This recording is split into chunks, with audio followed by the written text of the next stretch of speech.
Given the time of year, I want to take this moment to say, if you're a dad, a soon-to-be dad, or maybe a grandfather or so, gentlemen, regardless of where you are in life, thank you for what you are and what you do. Happy Father's Day.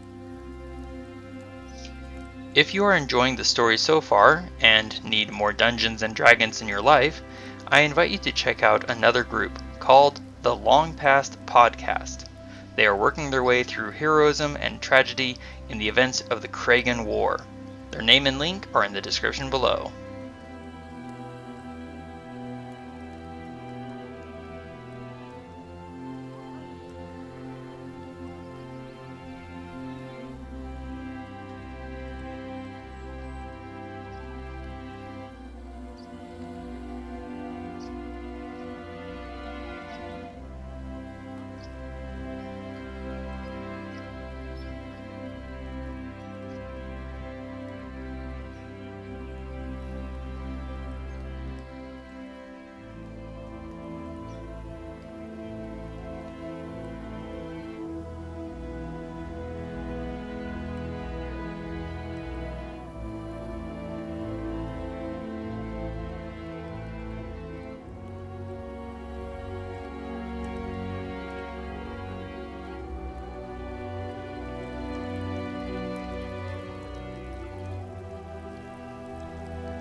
Exploring the temple guarded by the Holgath tribe gave Adran and Thía a chance to solve some riddles, which sent the entire party to a realm of the mind.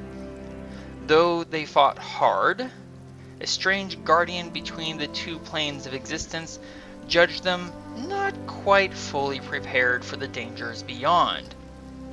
Bearing in mind the warning solution of one riddle, humility, the elves now choose to return to the camp of the Holgath tribe. They have found no evidence that the temple is linked to the floods being experienced by the Holgath tribe. Now let's get into it. Welcome back to the land of the hunter. We are roughly an hour away from the Holgath war tribe, though they most certainly have moved from their campsite by now. It is 11 in the morning as we leave the temple and the doors swing shut behind us of their own accord. The first thing we note is that the dunes have shifted their position while we were inside. And it should also be remembered that the coming night will be a full moon. Finally, Adran, you were able to determine the rough location of a ruins on the ancient map relative to where we are currently with the temple. It is possibly a repository of knowledge, some day's journey eastward, and I'm going to go ahead and move us to our travel map.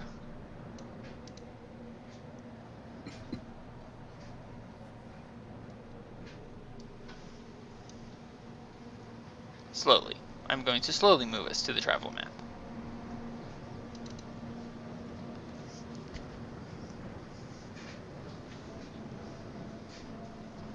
Okay. Do you see where we are? Standing at the temple? Mm-hmm. Okay. You recall from our time with the Taman tribe at the first temple that we arrived at, that there is...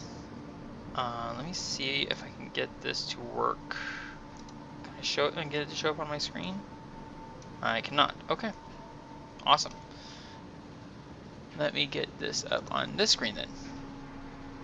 You know that relative to where we are,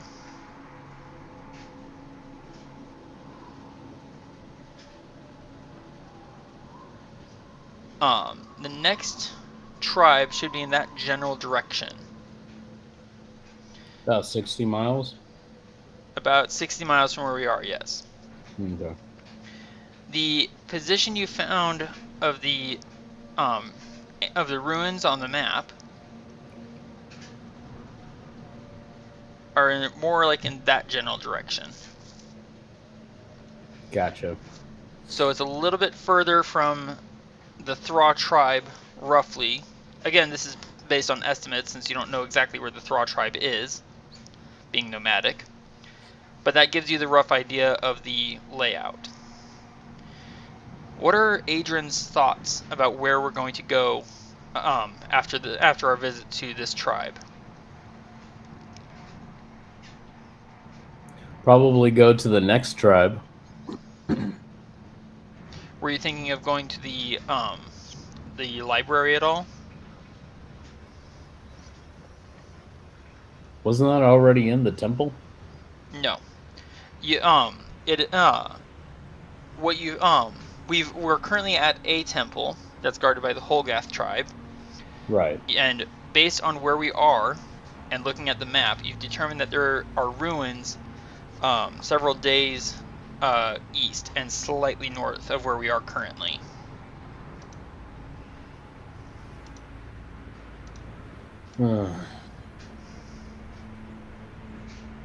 No, aren't we planning on heading back to the Holgath tribe just to say our farewell goodbyes and move on to the next tribe, though?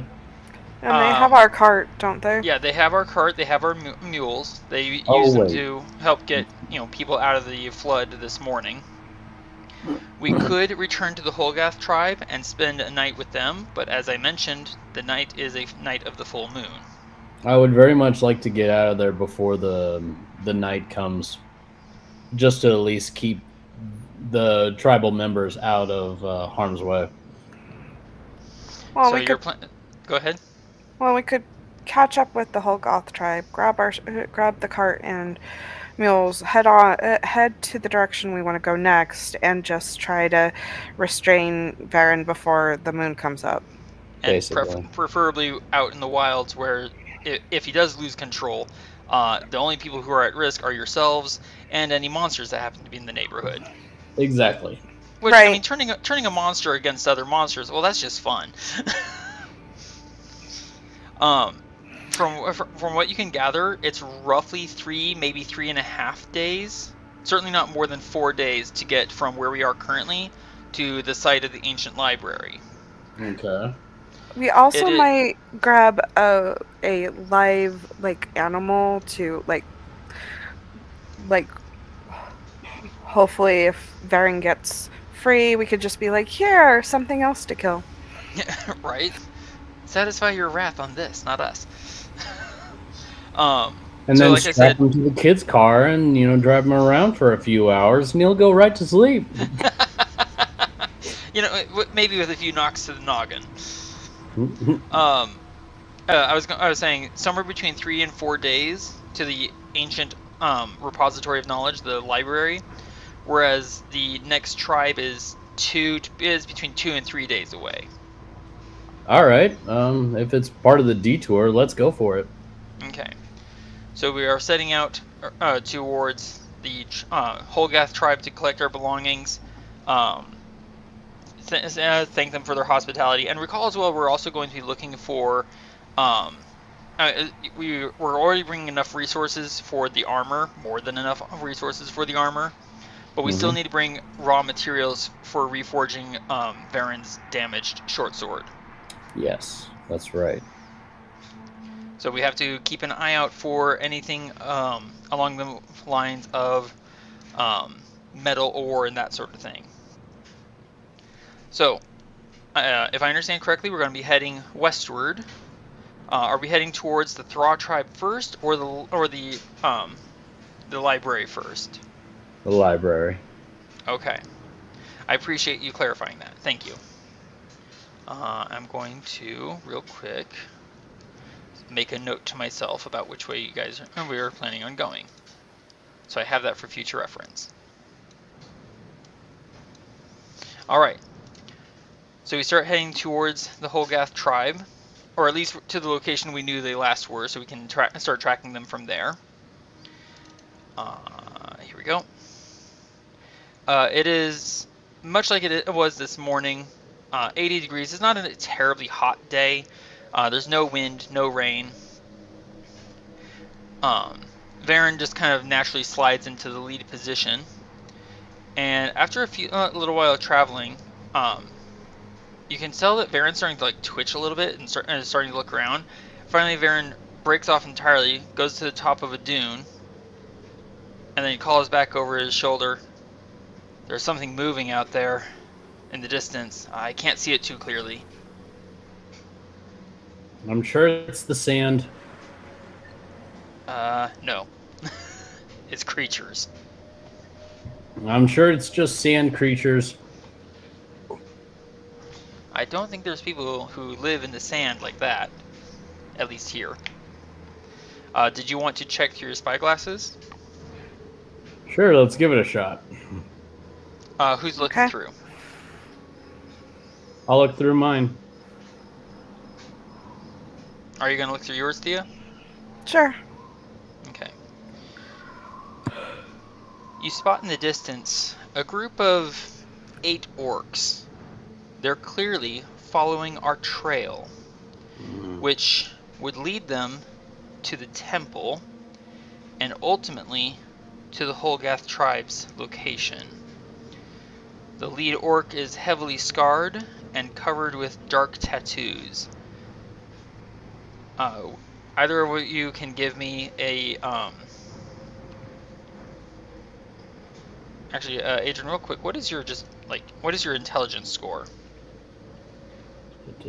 My intelligence score is a 4. No, that's your modifier, sir. Oh, sorry, 18. Ah, that's the score.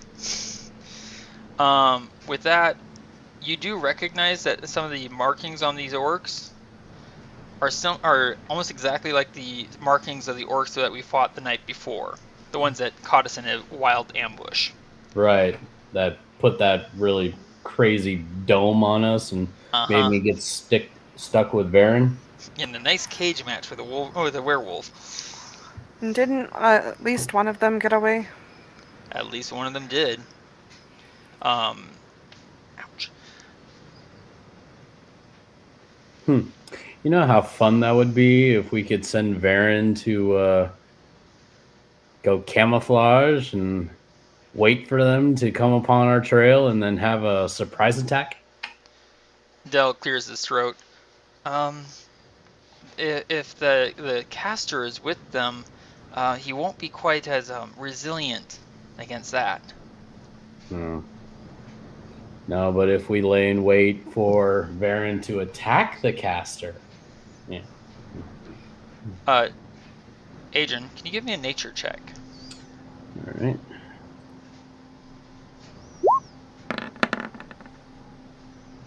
Oh goodness! That's successful. With that check, you scan the countryside rather quickly, and you spot a good spot that has.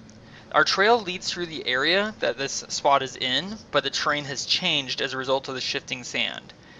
And what you spot is a nice place to set up an ambush, possibly with enough time to have a short rest before the orcs even arrive. Looks like a good place. Varin is going to very quickly, if my character sheet will cooperate. Excellent. I'm going to burn a first level spell slot for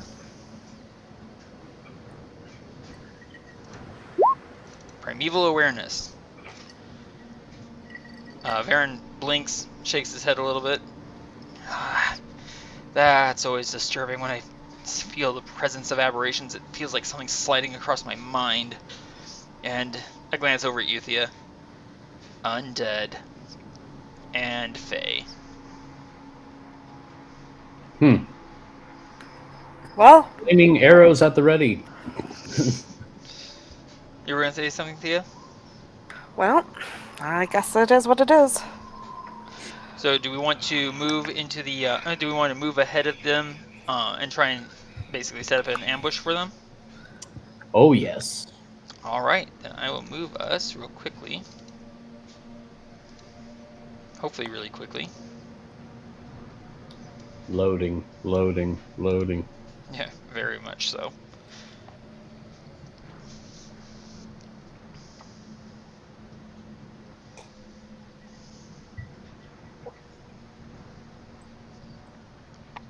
Ow, my neck.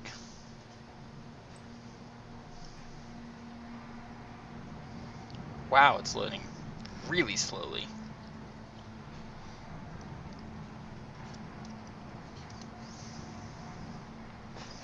Next time I'll just move myself there ahead of time instead of moving us all simultaneously.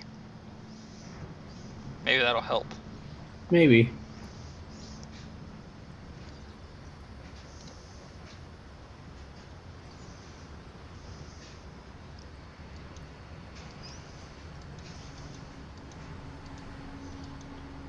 Well, at least all the character sheet information came up on the screen. Yay. Here we go. So here we are. This spot forms a natural choke point between two curved crevasses with a sand dune in the middle and dunes on the out... Wait, dunes? On the outside? Nope, just boulders. As I quickly redouble check my map.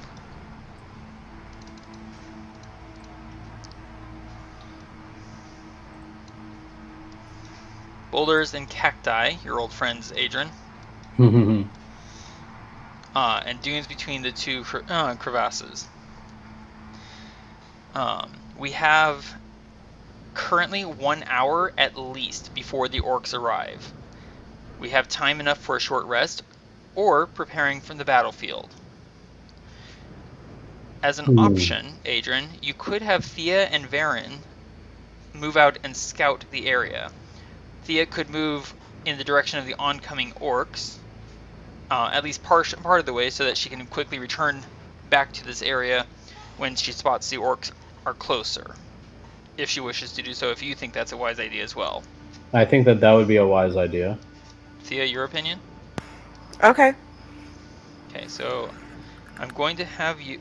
so in this case, Thía, I need you to decide, since you're traveling alone, what is your traveling speed? If you want to travel stealthily, you have to go at a slow pace. But you'll get a +5 to both your passive wisdom perception and to a navigation check to make sure you don't get lost. What was that again? Sorry. I need you to determine your traveling speed as you move out into a scouting position, into a watch position. If you travel slow, then you get a +5 to both your passive wisdom perception and to your navigation check. If you travel at normal speed, you will not be able to travel stealthily, and your passive wisdom perception and your navigation check will both be at normal. If you travel at fast speed, it'll cost you a -5 to your passive wisdom perception and your navigation check. I will need you to navigate once to get to a good spot and navigate once to get back. Okay. Bear in mind that if you get lost, you'll be lost for 1d6 hours in the dunes. Oh boy. Okay. And what am I rolling to do the navigation? To navigate, it's a survival check. Survival? Okay.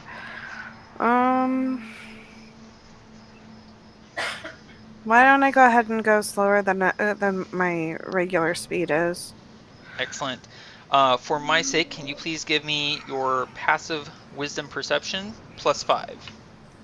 That would be 20 with a +5. Nice. All right, and you get a +5 bonus to your navigation check. So go ahead and give me a survival check, and we'll manually add +5 to that. All right. So that's a 28. Not terribly difficult, and I'm going to put you out of the map for a little bit. Okay. So you effectively are how far out do you want to go? Probably a good enough distance away that I could head back without leaving much of a trail, but Not so much so that I couldn't get there, to the others before they would get there, and tell. May I give you some perspective for this? Moving at a slow pace, you can travel 200 feet in 1 minute. Okay. Which is the equivalent of 10 rounds.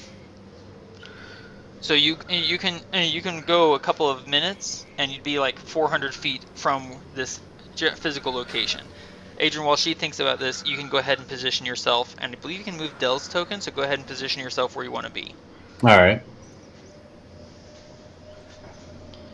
And Thea, when you have an idea of how far out you want to be, let me know.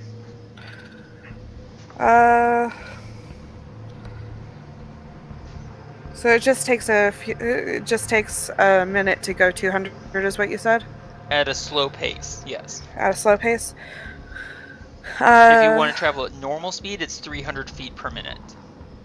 Okay, so let's go ahead and go 1,000 feet out. That way it doesn't take that long to get back. Okay. Were you thinking of traveling at a slow pace to return as well? Yeah, mostly because I want us to be able to still have the benefit of surprise. Okay.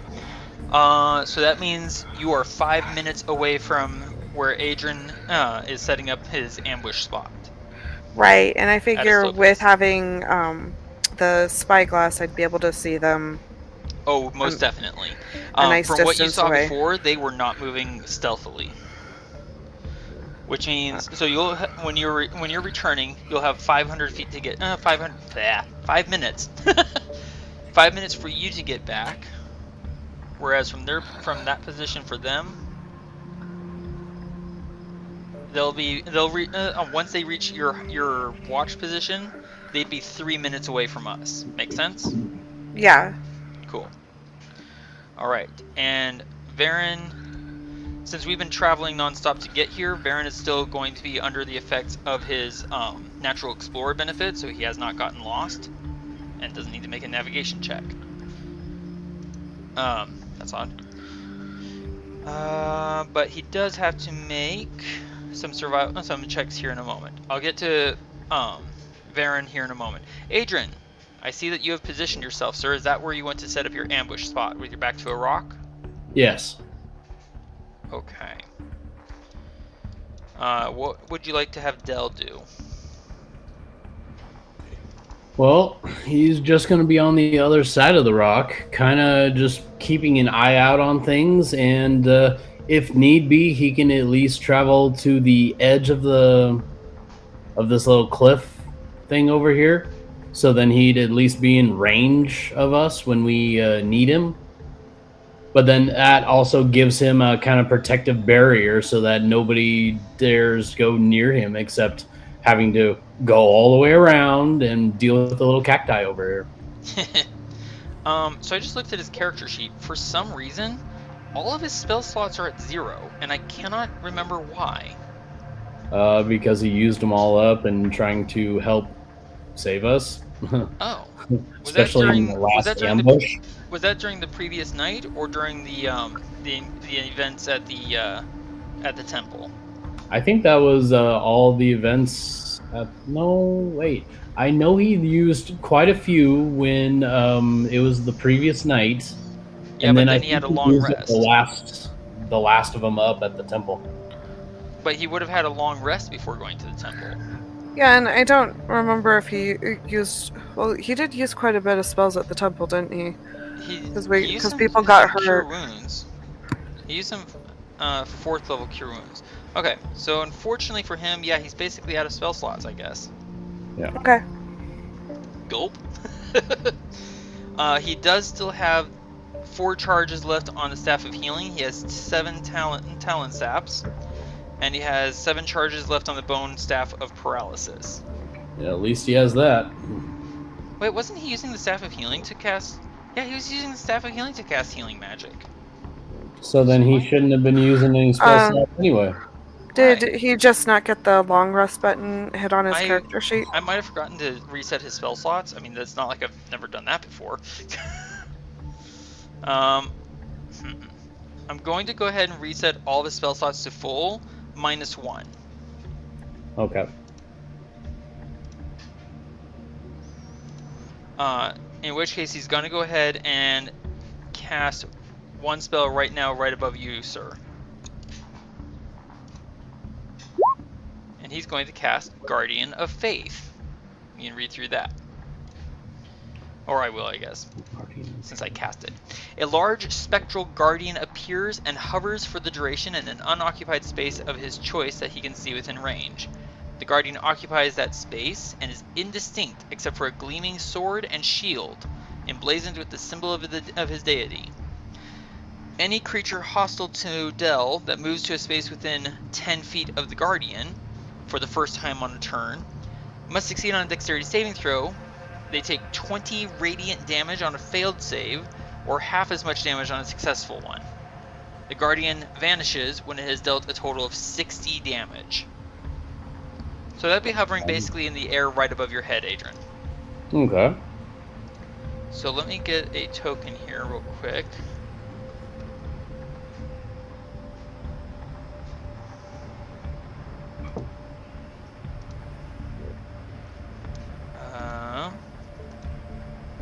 I'm going to use this. Oops, wrong one. Maybe if I zoomed in, that might help.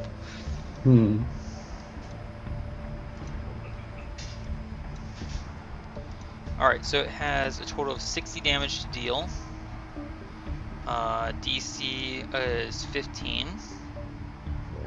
And it is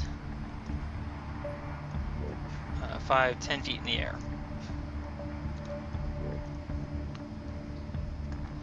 I'm going to rearrange this real quick. I appreciate everyone's patience with this. Come on. Oops, wrong button.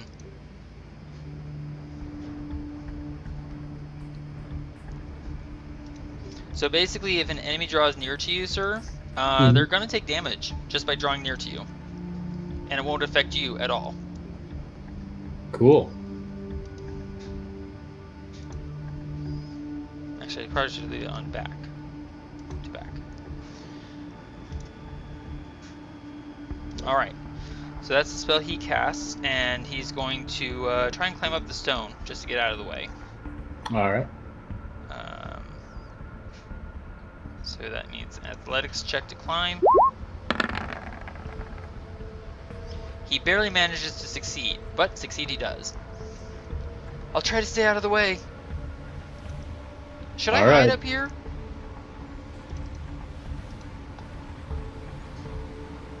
Would you want him to hide up there? Or just stay there? No, just stay there for now. Fair enough. Alright. Varin needs to make a couple of checks here. Might help if I open my character sheet. Okay. Hang on. There we go. Alrighty. He gets to do this with advantage thanks to favorite foe. Oh. Or favorite enemy. Favorite enemy. Okay, yeah, that's a success at 31. And then... where it is, okay. Unfortunately, wait, that's supposed to be with advantage. Oops, let me re-roll that. This button. So that turns a nat 1 into a 6, which is still not a success. Oh well. Within the hour, Varin returns. Let me get my token here. Oh, right. There we go. I come up to you, Adran. And now all my information's gone. Go figure. Adran. Hi, Del. I just call up at the top of the boulder. I moved all around this area. I found some animal tracks. Big. At least 2 huge beasts passed through this area about 3 hours ago, heading northeast. I didn't recognize what left them, though. Oh, really? Right. Thea hasn't returned? I have not seen her unless she's hidden. I look around at the grassy area. I'm like, well, what kind of terrain do you want? Do you want this to be normal terrain, or do you want it to be difficult for them to get through? I want it to be difficult for them to get through. I just grin. Alright, so that means I'm going to cast Plant Growth. Good grief. I always forget how huge this spell is. I assume you want it so that we're on the edges of it. Is that fair? Yeah. How's that look? That's better. Let me make sure I've actually planted it. Okay, I need to move it there. Because I have to cast it where there's plants. And sand, there's no plants. Great. Actually, let me just see if I have the right spells. Yes, I do. Okay. So I cast Plant Growth. Then I look around as I uncurl my sling. I miss my longbow. Me too. Wait, what happened to your longbow? I still have it. I don't want to use any of my arrows because there's no chance of reloading it. Right. So I'm gonna move to there. And let's see here. Too bad you can't use your bow as like a melee weapon or something. Oh, I can. It just would be horrible for the bow. I'm also going to use a second level spell slot, or actually I'll let Thea take care of that since she has it in her ring of spell storing.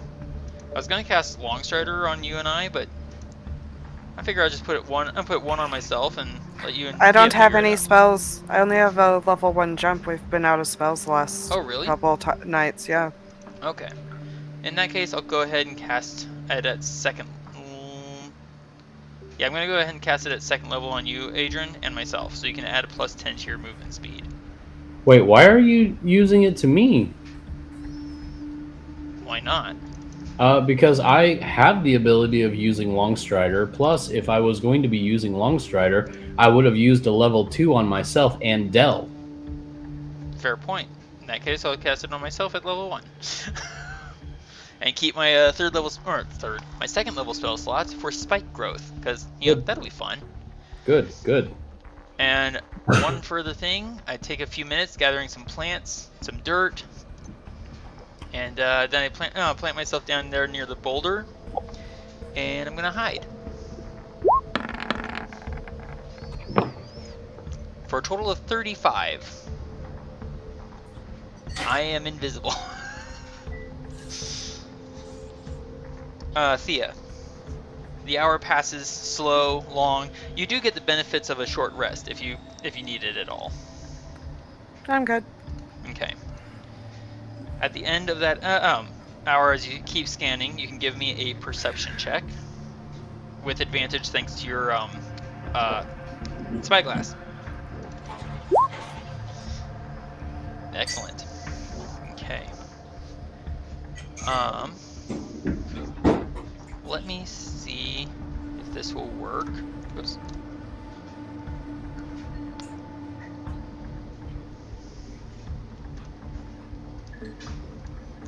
I don't know if this is going to work the way I want it to. It still might pop up on my screen, but we'll just see how it goes.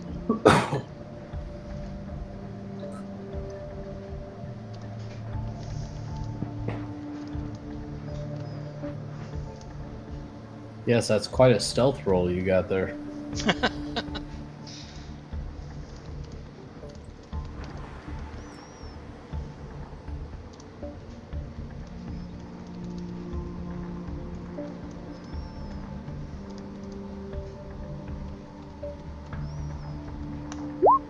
Yep, it still came up on my screen.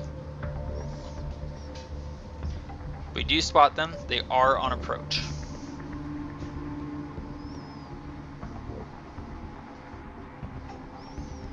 Did you wish to return to Adran, Del, and Varin?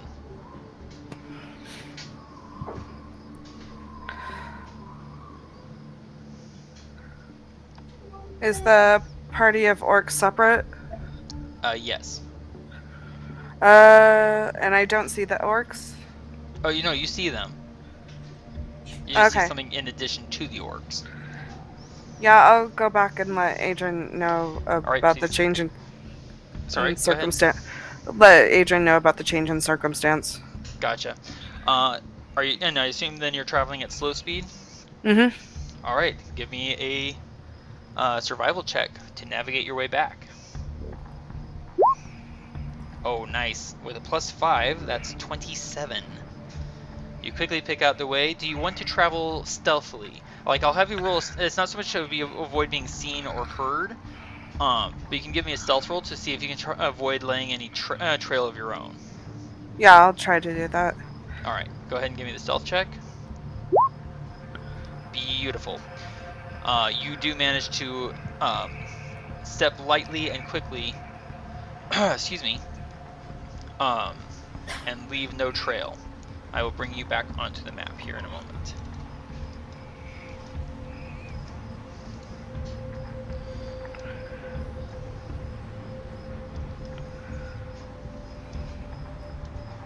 Okay, that's not working anymore.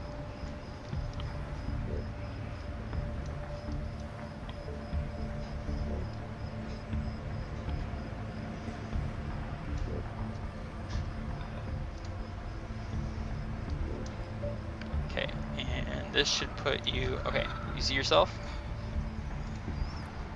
Yep. Okay. You are returning to this area from this general direction. Oh, sorry, I left it on the do not show to others setting. Okay. You're approaching from this direction, does that make sense? Mm-hmm. And that means that's the direction that the orcs are coming from.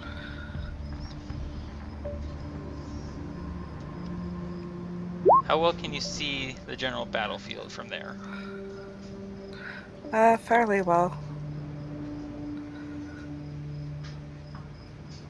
Is there a roll I have to do to recognize that he did plant growth, though? Let me check. Adran, in answer to your question, you can use your action to shoot the crossbow once per turn, because you have to take an entire interaction to reload it. And I think you only have 20 crossbow bolts. Unless you take the crossbow... Oh, how far? I misunderstood your question. Thea, I'll get back to your question in just a second. You have a light crossbow. Your range, your normal range is 80. Your long range is 320 feet, but that's at disadvantage. Thea.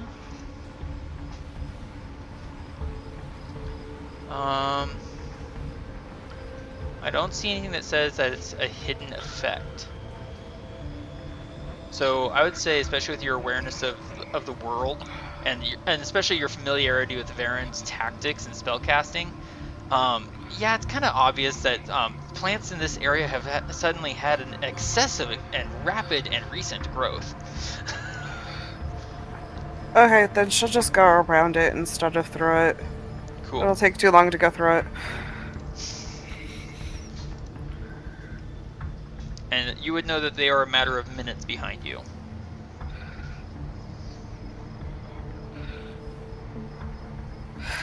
You know what? Let's change that a bit. I think what I'm gonna do is purposely leave a mark where she's at and purposely walk to like right there, and then make her way out to be more light stepped. Okay. In that case, go ahead and move yourself to that position. To where? To as far in as I'm going? Yes, please. So I can leave myself a kind of a trail, if you will. Oop, wrong button. Mm-hmm.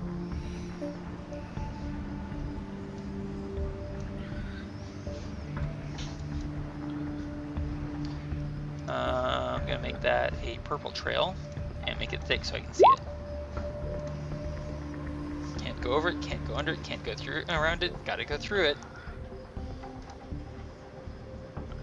Alright, so I've left a trail as you intended. Does that look about right? Yeah. Alright. And in that case, you can give me another stealth check to see if you can mask your trail. okay. Oh yeah, I'd say you can mask your trail. Fair enough. Stealth check like that. Fair play. Yeah. So. All right. And it takes some effort to move through that area, by the way. You could jump over it. It does not count as difficult terrain, so you can still, jump a fair standing distance. Or alternatively, you could cast jump on yourself. I think what I'll do is cast jump on myself. Now, question, do you want to do that right now, or, right before the battle starts? Well, she needs to get to Adran before the battle starts. They are a matter of minutes. It's not going to be as soon as you get to them. Think multiple 10 rounds of combat length of time. Okay, gotcha. While she's in that spot, what she'll do is she'll make some noise, hoping she's within range of Adran's sending. Or, his message cantrip? Yeah. You aren't making a stealthy approach. Well, I'm purposely making an entrance into that one part. Hoo. True. From what I can tell... Oops. Let me... And then stealthily leaving, but before I stealthily leave, He actually does have line of sight to you, so I would say that he can see your approach. Because you were focusing on not leaving a trail. It's not you were trying to be unseen and unheard. Right, and then when she noticed that there was that extra growth, she purposely left that trail. Right. You are about 50 feet too far away for message, I believe. What's the range on message? 100 feet?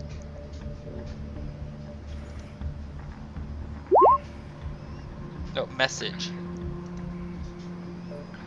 Message range is 120, so you're 30 feet out of range. Okay. Oh, I see what you mean by 30 feet, Adran. Thank you.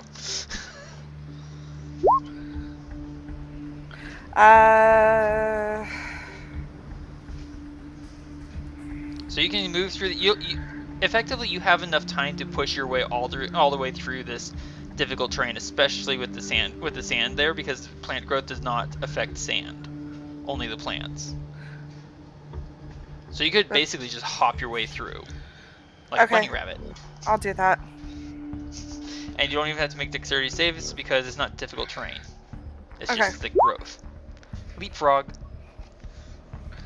So you can go ahead and move yourself up to or you can see Adran. Okie doke. And while you do that, I'm going to check what my range is for my slingshot. Just a second. There we go. Maximum range is 120 feet. Yeah, okay. Adran, you see Thía going boing, boing, boing, boing.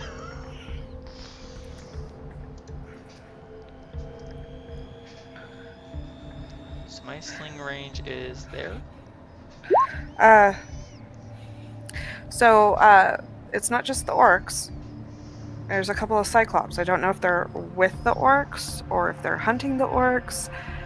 Just we have a couple more party members coming uninvited. Great, Adran mutters, and you hear Del's sigh like, oh dear. Thía, can I ask any prep work you want to do in the minutes we have left? She's great at range where she's unseen, so I'll have her hide somewhere. Excellent. You could conceivably go to the sand and hide. You could climb to the top of the boulder and hide. Being on top of a boulder will effectively give you the ability to hide from the orcs, given their size. Not so much the cyclops coming behind. Because they stand at like 15 feet height.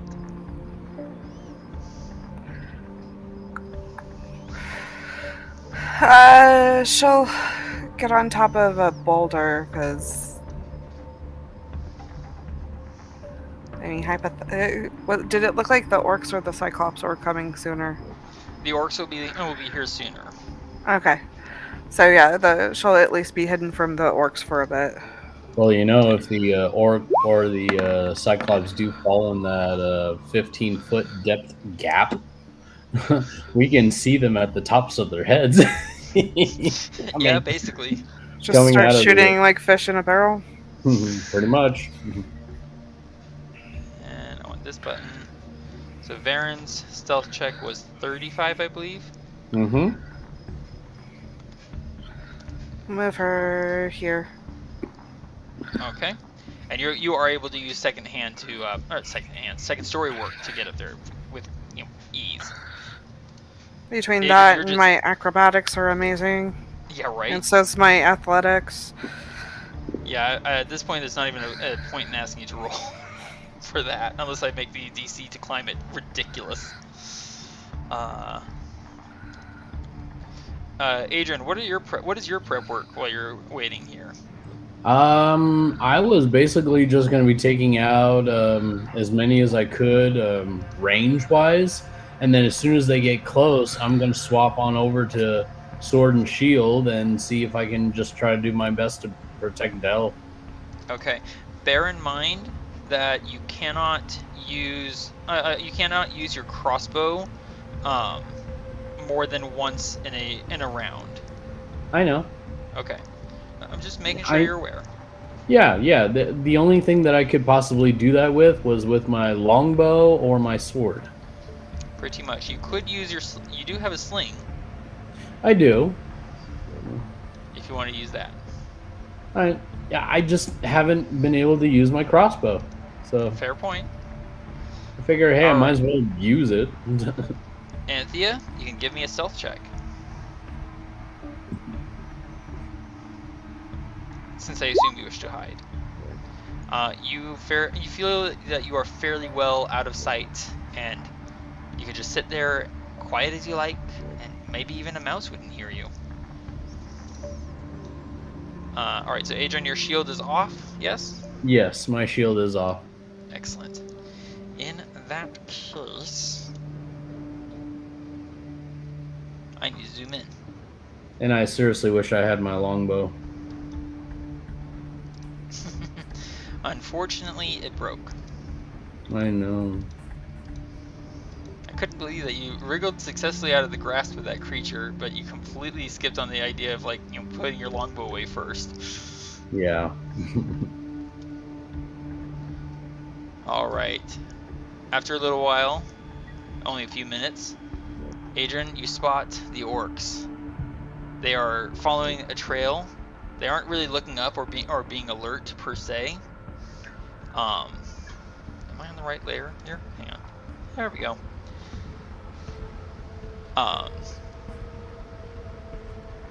Yeah, 8 orcs comes sniffing along Thea's planted trail. As soon as they hit it, that trail. Oh, sorry. They've clearly been sniffing their way along Thea's trail, basically.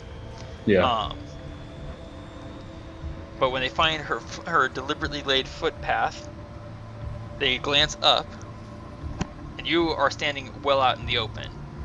So it's not like you're not trying to hide. They spot you with ease, brandish their weapons with a howl of glee, and we can roll for initiative.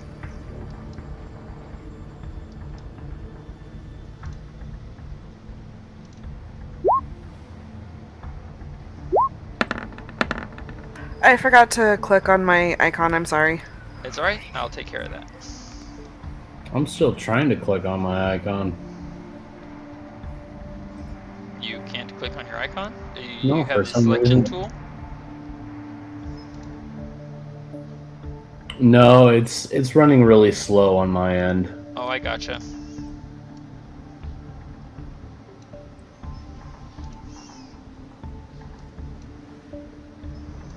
Yeah, now Yeah. I'm seeing double icon tokens. My computer's running super slow right now. I put out a fresh token of Dell. Would you like me to roll initiative for you, sir? Would that help? I just now got it to come up, so Then I will not do so. roll.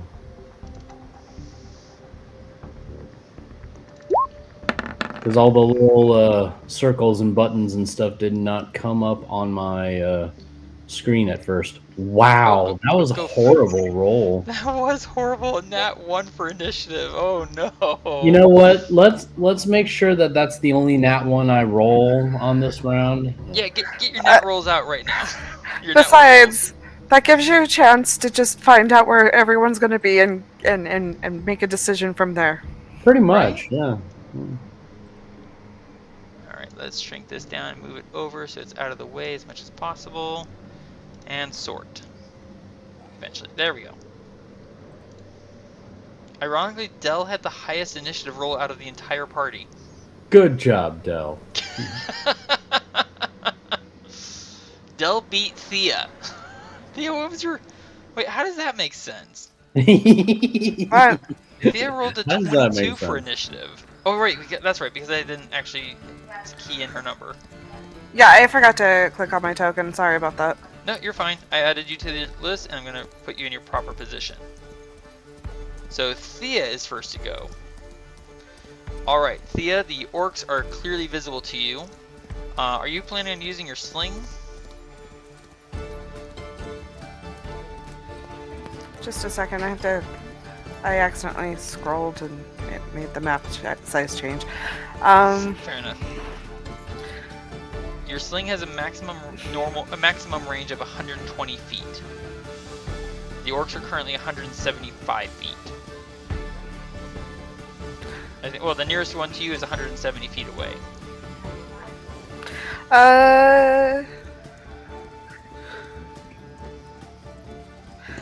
I think I'll prepare to just shoot when whoever gets in my range first. Okay. Fair enough. So you're readying an action to shoot at the first enemy target that comes within range. Dell, surprisingly, his stealth checks was a success. He is actually hidden. What is the range on Bone Staff of Paralysis? Ooh, 60 feet. good question. It's 60 feet. Gotcha. He is going to remain hidden. Probably best. So he's not going to do anything. The orcs are still surprised as a result of Thía, Varin, and Dell all winning on their stealth checks. So they get to move. They do not get to move.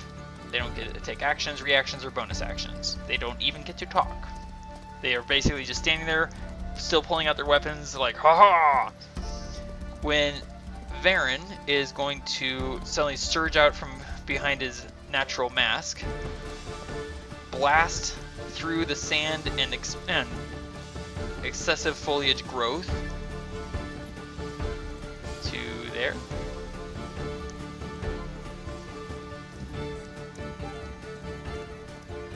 Which means, oh yeah, 120 foot range means that they're in range of volley.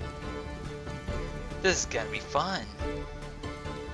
Actually, I have a quick question for myself. What is the range on Hunter's Mark?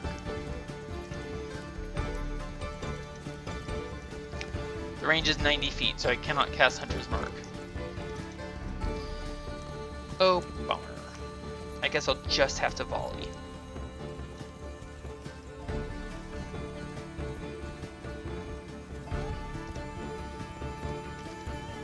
Okay, so let me make sure that's positioned right. The thing is, I can't extend volley out the effective volley past my normal range.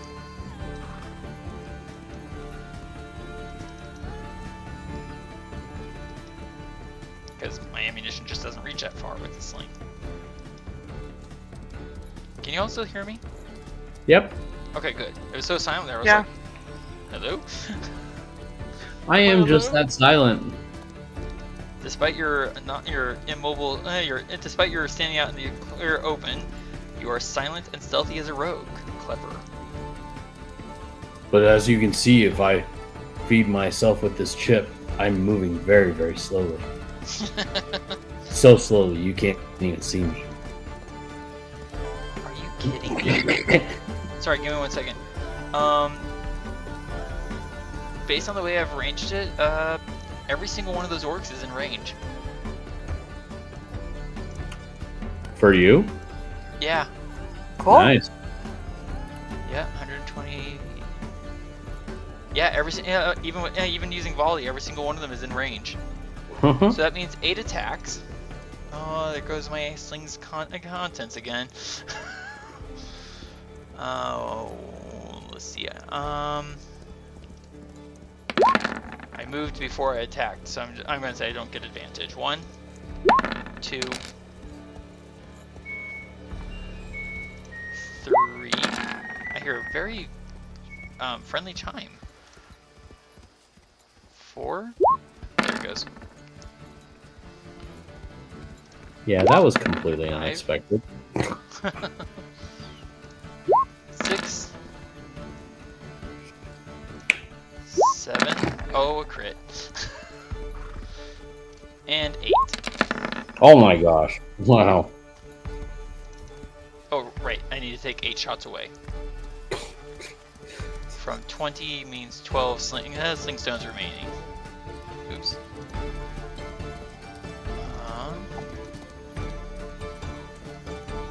Alright, so... Well, that crit is sure going to hit, so I'm going to go ahead and put that on the lead orc there.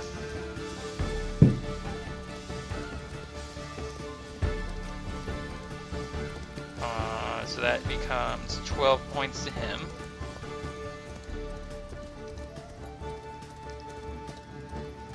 The next guy is going to take 6. I'll go back up to the top and actually capture all the attack rolls and damage rolls. Sheesh. Alright, 22 hits that guy for 8 damage. 14 hits the next guy for 7. 18 hits the next guy for 6.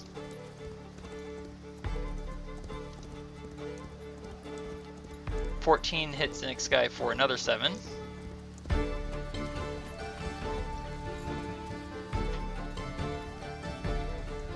19 hits that guy for 8.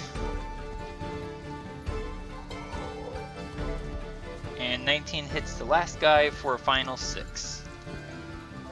So that was all of my movement for that turn and volley. And now they're all wounded. Real quick, Varin has to make an insight check for me.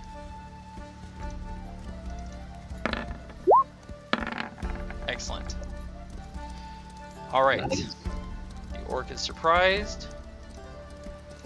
Orc is surprised. Adran, it is now your turn, sir. Oh, is it? It is! Still way out of range. You could move. I could, but I'd still be way out of range. Do you still have Expeditious Retreat?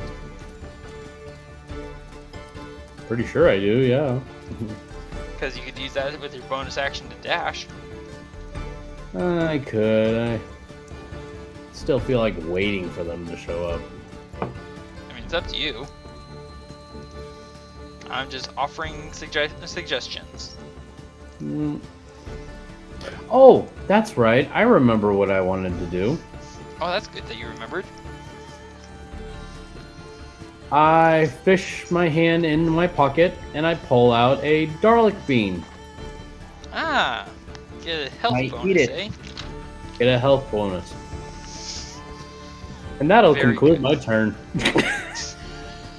That's all you're gonna do. Okay. Alright. 10 gives you temporary hit points. Yay! Plus 10 bonus. Yep. Alrighty.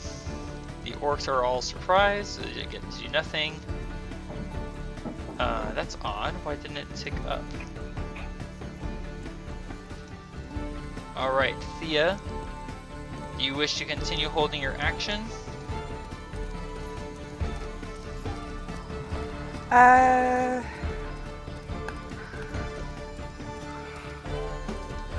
Nah. Okay.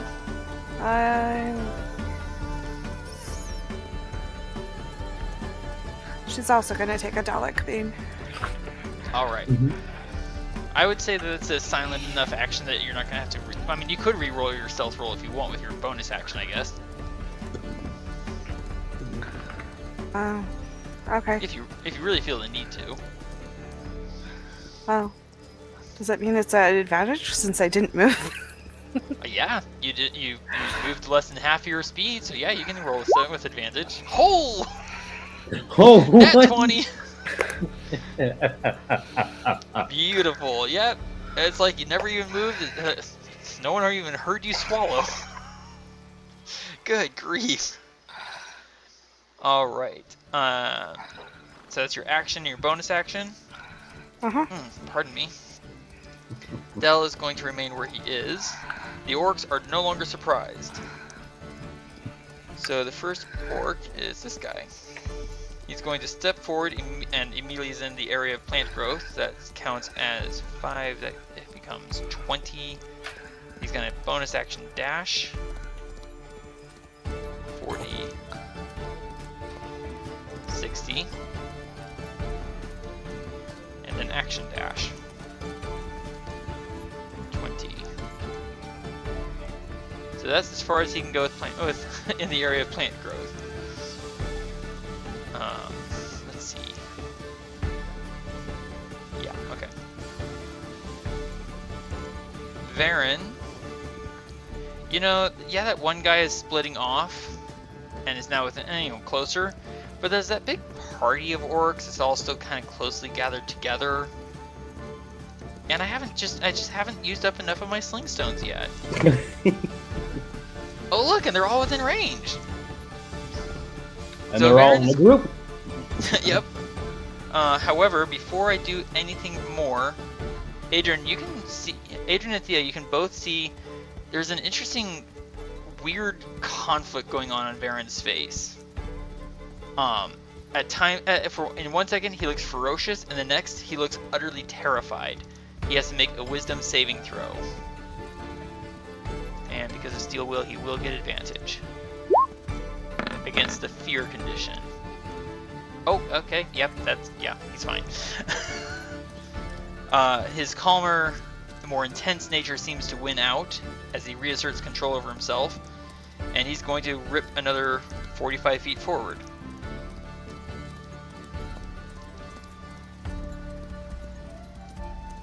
Yep, that was only 40. There's 45.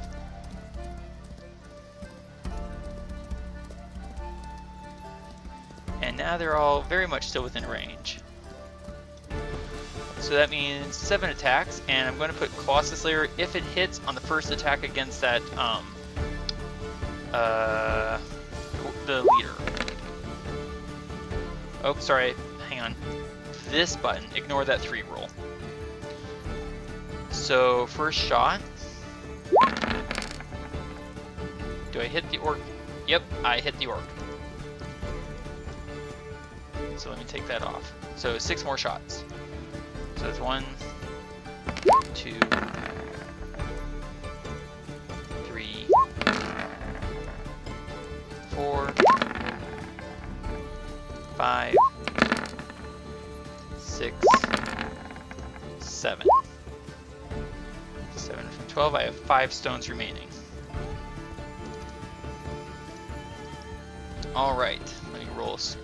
Let me scroll up here. So that first shot is going to hit that leader orc for 9 damage.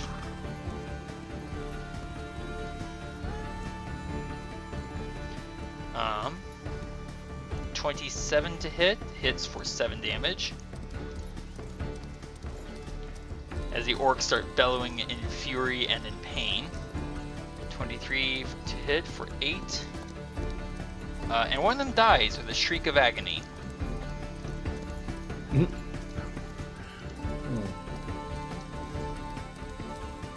20 for 8. Oh look, another one shrieks and dies. Oh, there's that. Oops. I killed one. 27 for another 8, and this guy actually looks like he survives. 27 for 8. Another orc shrieks and dies.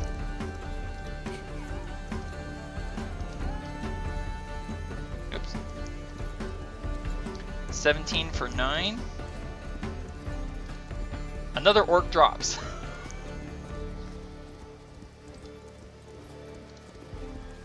Did I miss one somehow?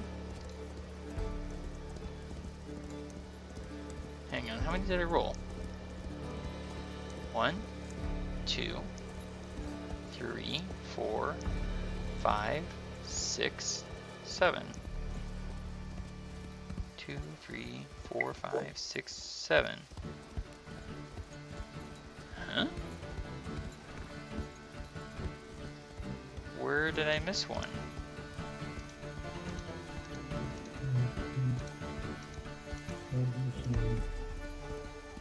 I am confused. 2, 3, 4, 5, 6, 7. Where was that last shot supposed to go? I am confused. I don't know what happened there. Alright.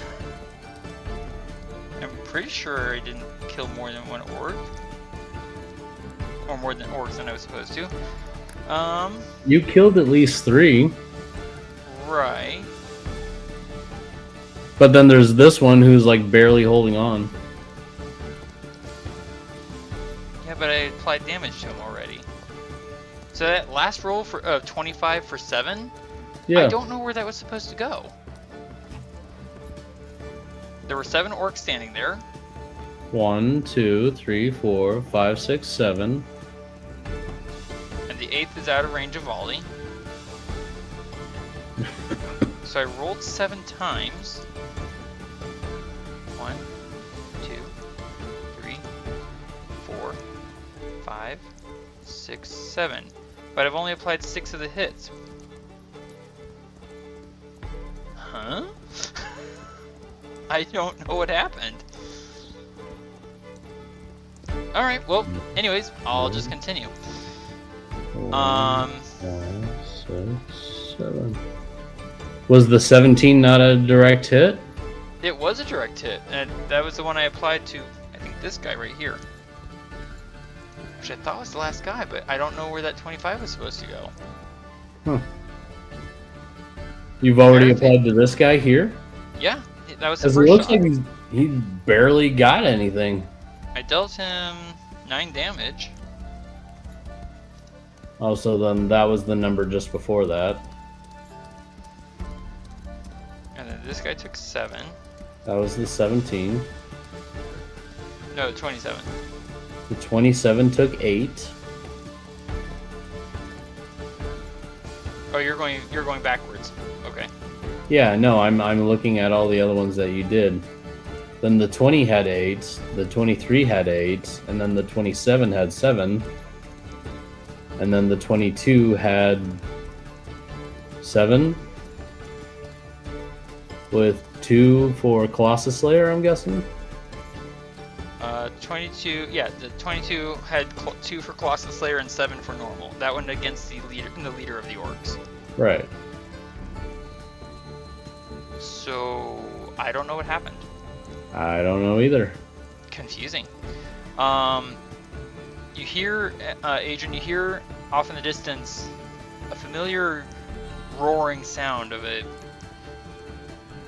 almost a regular large feline beast, but it's unnatural. And it brings to mind wavering tentacles and 6-legged creatures. Yes. My ex-girlfriend. I'm going to tell her you said that. Alright. Inspiration point? I think you already have one. No, I Oh, don't. you don't. You know what? Fair enough. There you go, sir. Alright, this wounded leader is going to, seeing how much damage those shots are doing and how this orc here is floundering in all this heavy vegetation, he's going to give a roaring command. And, let's see. Move to here, full. He's going to take the dodge action. And I need a dexterity saving throw with, with What Mr. does dodge Huggy. do? Dodge adds something. Does dodge affect the dexterity saving throw?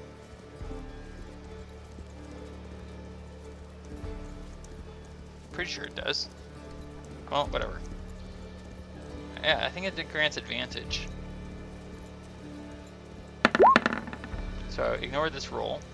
Advantage, dexterity saving throw, normal.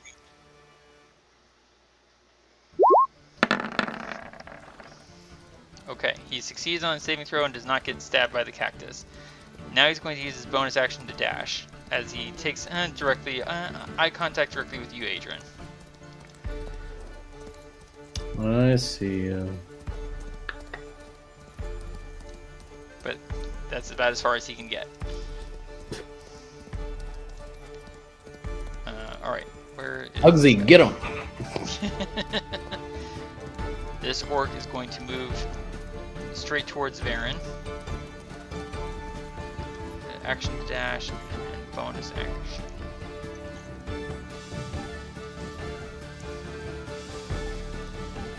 And then the thunderous roar of some familiar one-eyed creature drawing rapidly nearer.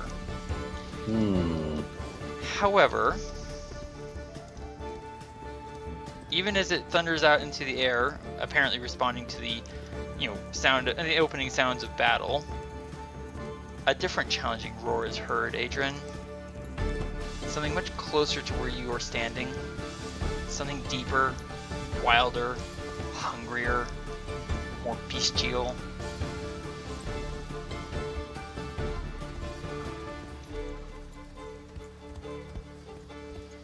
And as you turn your eyes to look, you see a massive lizard-like being thundering forward on two hind legs, two tiny arms sticking out from its chest, massive fang-filled mouth slavering for fresh meat.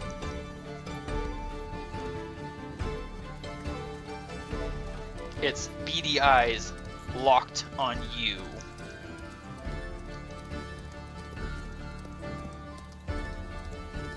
And I believe, let's see, where is its movement speed? Okay, yep. It will have to make a dexterity saving throw.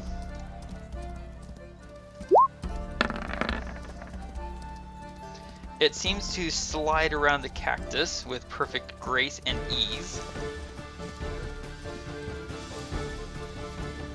And let's see. Getting there, it is going to have to make another dexterity saving throw against the effect of the Divine Guardian hovering in the air above your head. Cool.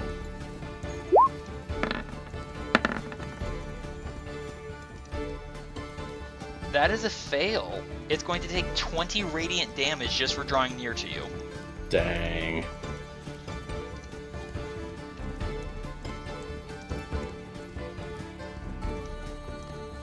And now it gets to attack you, Adran.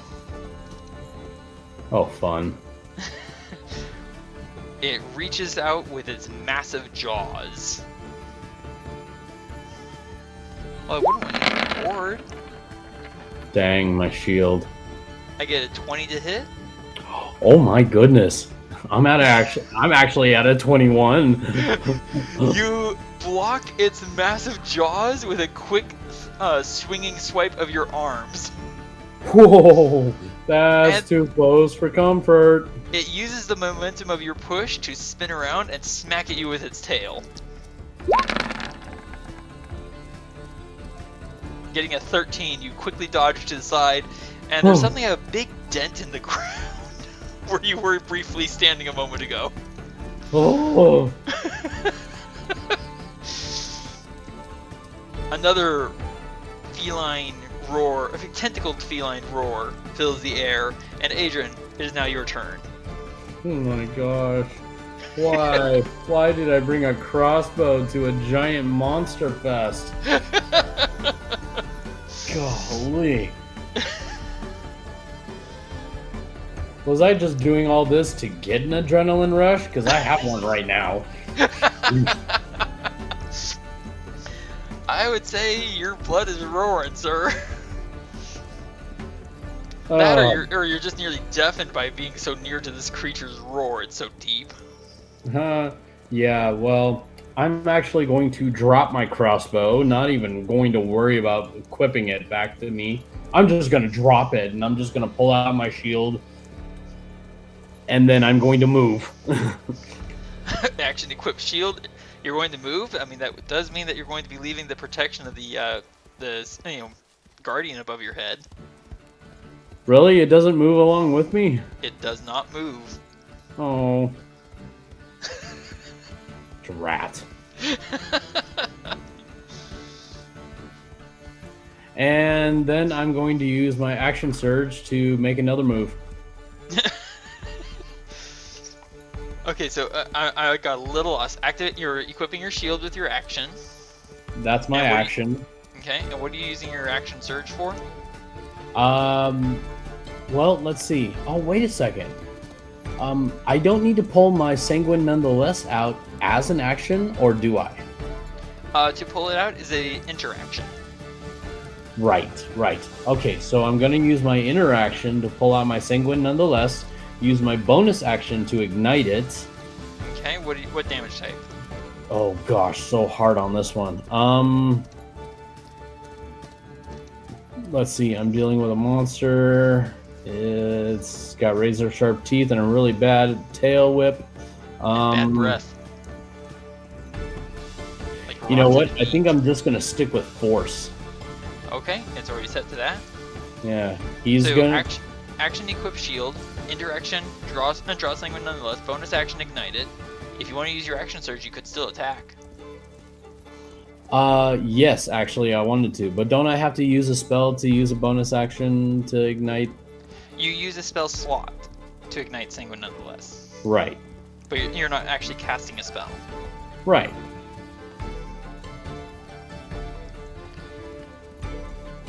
And now I use my action surge so that I can attack. Go for it.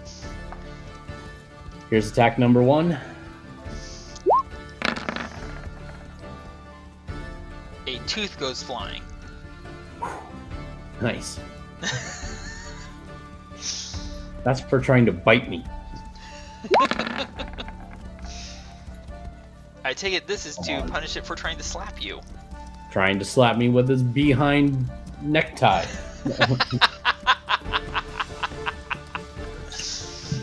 Well, that's one new description for a tale that I've never heard before. And your final attack, sir. Probably gonna miss, but I don't care at this point. That hits.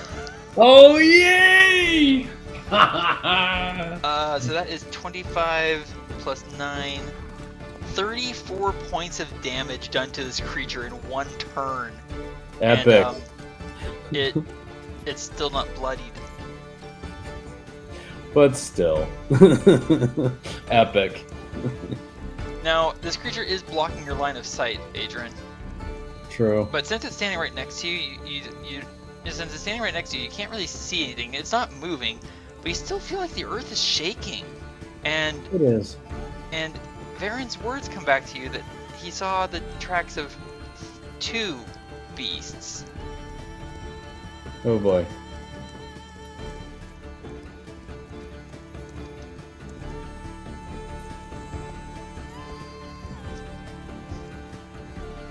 And it's going to have to make a dexterity saving throw as another one of these huge creatures appears. What's he get? Alright, Adran, please roll me d10. Mm-hmm. As the creature slips a little too close to that cactus. What the? It takes full damage from stepping on the cactus. Their cactus is rendered pulp beneath its foot, but there's a lot of spines that go into this creature's foot as a result. That's what you get for stepping on Hugsy. Alright, let me see if I can. Let's see, put this back, and can I grab that cactus? Or is it on the... Did I leave it on the map layer? I did. Alright. The cactus is no longer there. Alright, and I can check range. It is within range of Guardian, so it has to make another dexterity saving throw. Oh! Oh! Which it epically fails. Yes! Yes! And it's going to take 20 points of radiant damage as this Guardian's nigh transparent glowing sword slices across it. Now where is it in relation to you, sir? Is it within range? It is actually not in range. Oh, wow. So it's going to take the dash action. There. Alright, so that was their turn. Dash action with a spiky foot. Yeah, it limps to that spot. Like, arr, arr, arr. You are now confronted with two Tyrannosaurus Rex, sir. I wish to remain perfectly still. If you didn't already have an inspiration point, I'd give you one for a Jurassic Park reference. Oh, what a great movie. Alright, the orc, who is barely alive, is also going to move towards, let's see. Having seen what happens to the orcs who stay too close to each other, I'm gonna move to here. No, I'm gonna move to here. There we go. And then into there. That constitutes one full move, and then bonus action dash.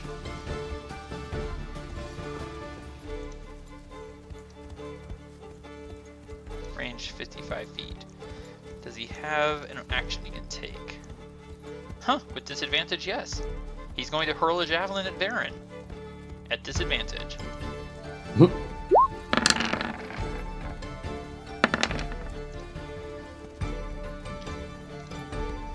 Varin sees the javelin coming, and as it approaches, Varin just kind of like does a lazy half hop into the air, swings his leg around, and kicks the javelin aside. With contempt. Alright, top of the round. Okay, that didn't work. Thía. What would you like to do? Is there at least one of them in range? Of the orcs, you have a 120-foot range. Yeah.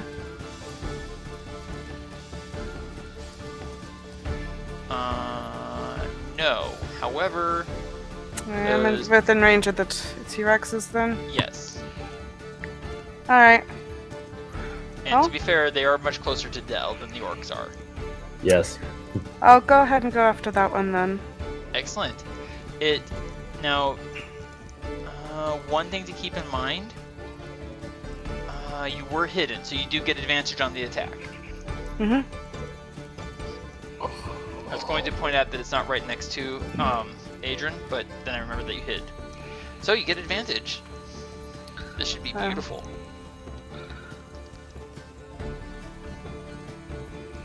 Ooh. I think I'm gonna use my feet. Sharpshooter? Mm-hmm. Okay. So, because there's not one for the sling. Well, I'm sorry, what was that? Well, since we don't have one directly for a button for the sling version of it, we'll just have to subtract 5 off of what I roll and add 10 to the damage. Excellent point.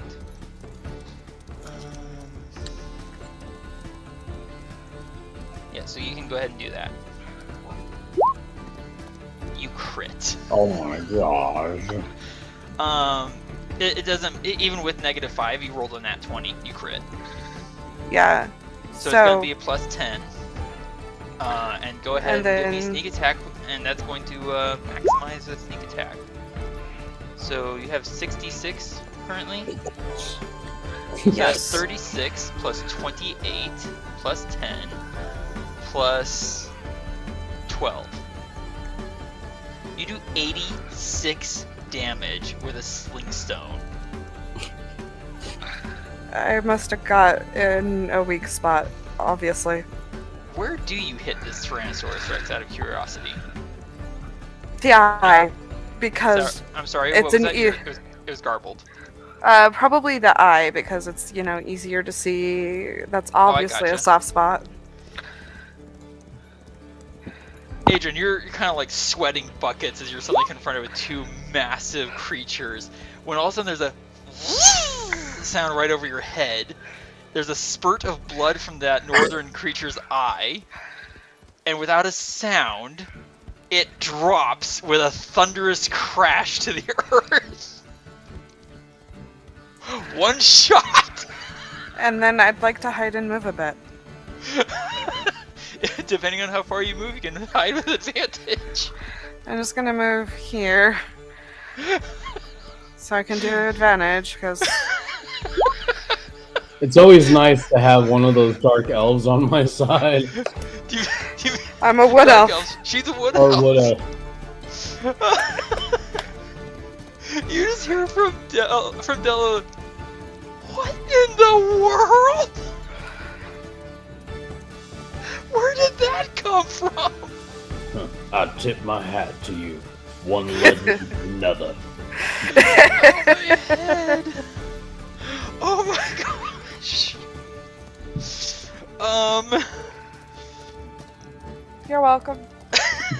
How in the world do I follow that up? Hey, Varin has the higher body count currently. I'm sorry, what was that? Varin has the highest body count currently. True. But as far as epic kills, I think the only time I've outdone that sort of thing is when I'm up against Cyclops. Although I do have one other thing to add to that. Go ahead. That still only counts as one. Like I said, I don't have the high body count, but I took out the thing that's probably more likely to kill Del. True. Very true. Awesome shot, Thea. With that in mind, Dell's going to rather numbly pull out a bone staff. A thin blue ray streaks from its tip and slams into the Tyrannosaurus Rex, who has to make a Constitution saving throw. I can't believe you did that. I can't believe that. Good thing you chose. Oh, it fails with a nat 1. And, No! It's so stupefied by the death of its brother that it just can't even comprehend. It's suddenly locked in place, sir. It is paralyzed. Right there, right next to you. Just think of the fear you were showing a moment ago, and now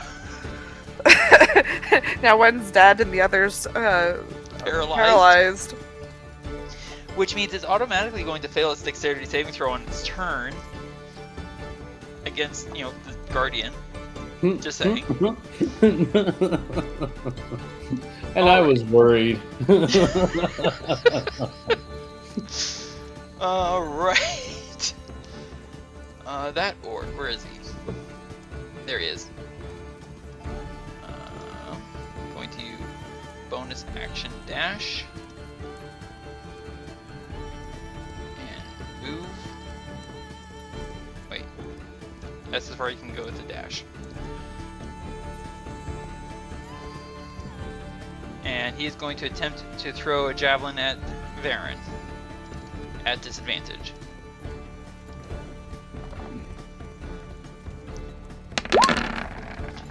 My head hurts from laughing so hard at that. The javelin goes sailing into the crevasse.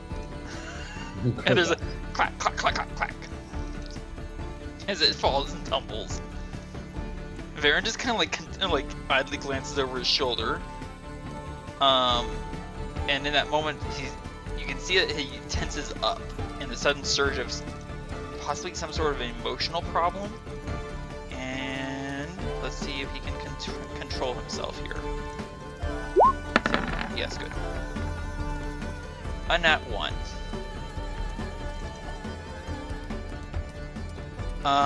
So Varin, let's see. Varin snarls. Let's see how far away. 1, 2, 3, 4, 5,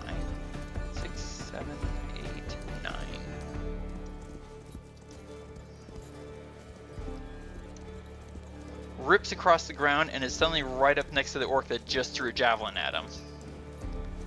And Varin's short sword comes whispering out.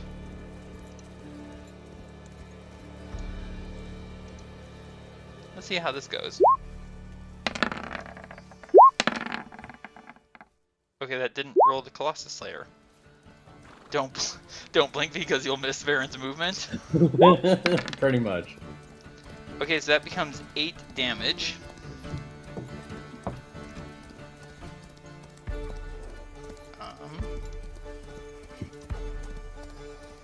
And Varin slams his short sword through the throat of this creature, and it falls its body to one side and its head rolls to the other.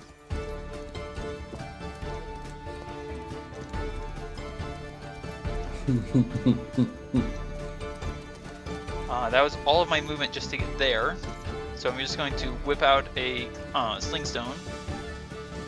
And I'm also going to, just for the heck of it, Varin's just going to use sharpshooter on this. Go for it. Oh gosh. That's 24 to hit. So that's 16 damage against an orc who had... That's just unfair. He had 2 hit points. There's an explosion through the back of this creature's head of bone, blood, hair, and brain matter. Oh, you know, you go big or you go home, and we can't go home, so we better go big. Exactly. Well said. Slingstone expended. just behead one and explode the head of the other. Done. All right. In that case,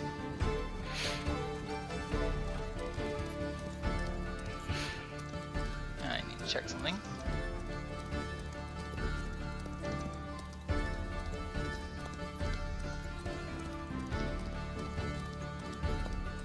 One of these six-legged, tentacled creatures appears.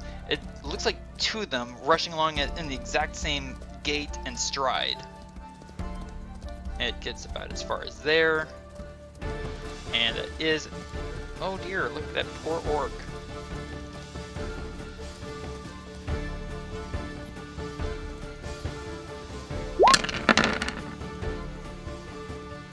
That poor orc is suddenly wrapped within a long-reaching tentacle, and then the tentacle either squeezes or it twists.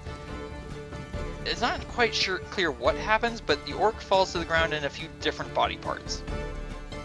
As it takes 13 over damage. there, and up there. Yep. Its body parts scattering across the ground. This guy, let's see, he's not going to be able to get to Adran, and he's going to have to make a dexterity saving throw. Actually, I think that was the last of the orcs. I think the orcs are all gone except for this last one. That was and then there was one. Pretty much. Ooh, excuse me. With a nat 20, he succeeds his saving throw and is not bothered by the cactus.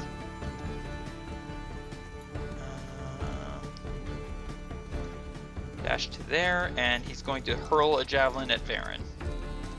No, not a javelin, beg your pardon. A spear. King.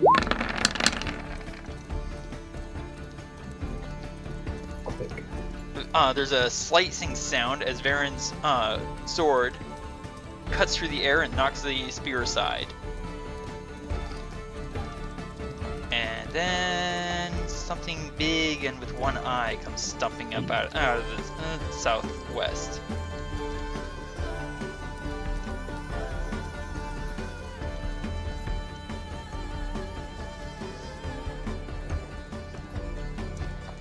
It surveys clumsily the area with one eye, hefts up a boulder, and is going to chuck it at Varin. How far away am I from it? Oh, just at normal range. So at normal.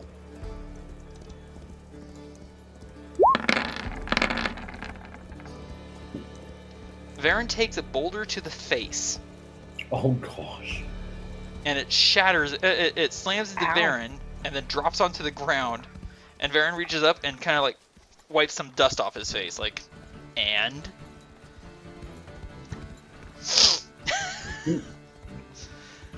The beast. With a rather ferocious growling expression on his own face. But now what looks like another two of these tentacled, six-legged creatures appears. Whoops.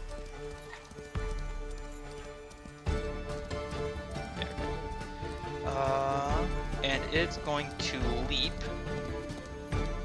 Wait, how far can it move? There it is. Movement speed 40.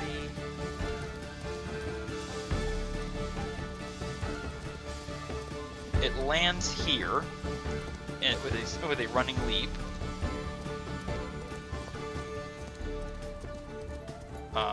And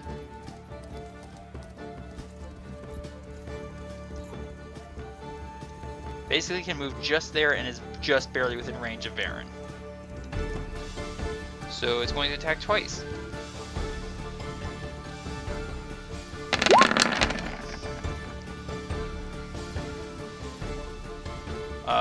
And Varin just kind of like twists and dodges in place, slipping into tentacles. Adran, you were up close and personal with a paralyzed T-Rex, sir. Dun, dun, dun, dun, dun, dun, dun. Here's the wind up. You do have to step one step closer.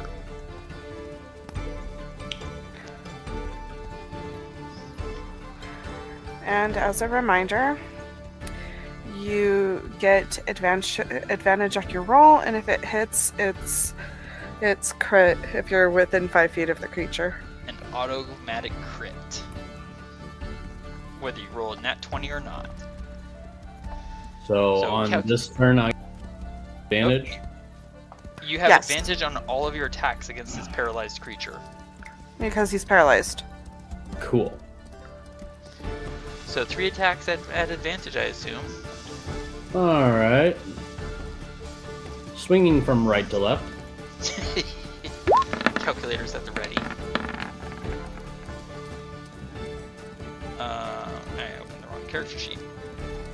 So it's a D8 for you, so that's an automatic 18. 24 hits. And then I swing from left to right. I'm going to wait on it, putting the damage on it until I see all 3 attacks.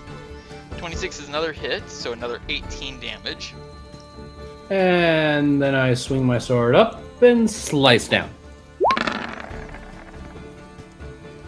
Stabbing into its immobile foot for 7 and 8.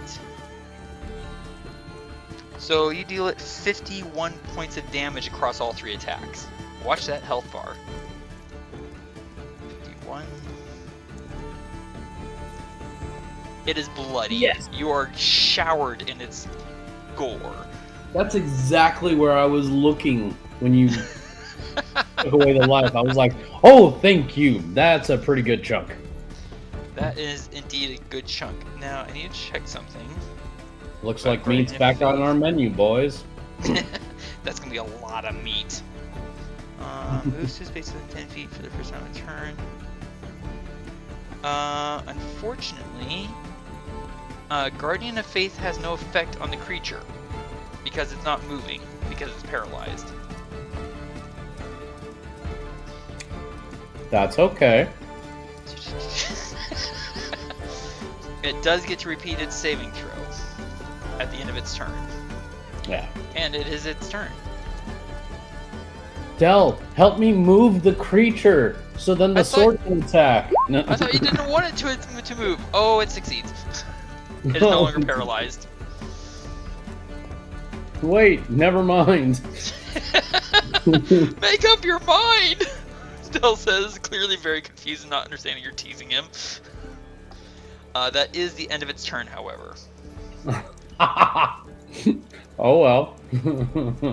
There's a furious sounding roar to the southwest as the second of the two Cyclops makes his appearance.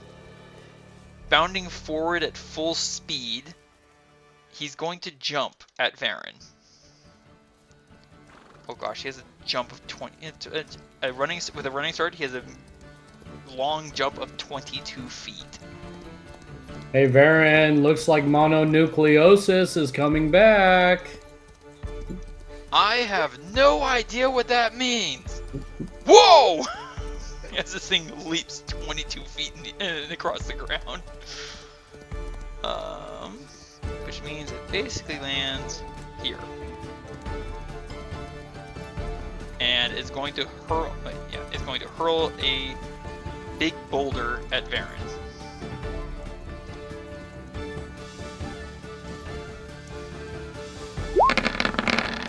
From its leaping through midair, the boulder comes sailing at Varin, and Varin just drops flat out of instinctive reflex, and the dune behind Varin explodes in a geyser of sand.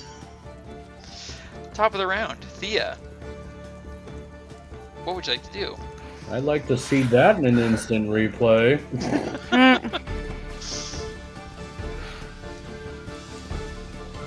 Let's You see. are hidden. And all of those guys down there playing with Varin are still a little too far away. Are they? Let me check. 120-foot range with sling.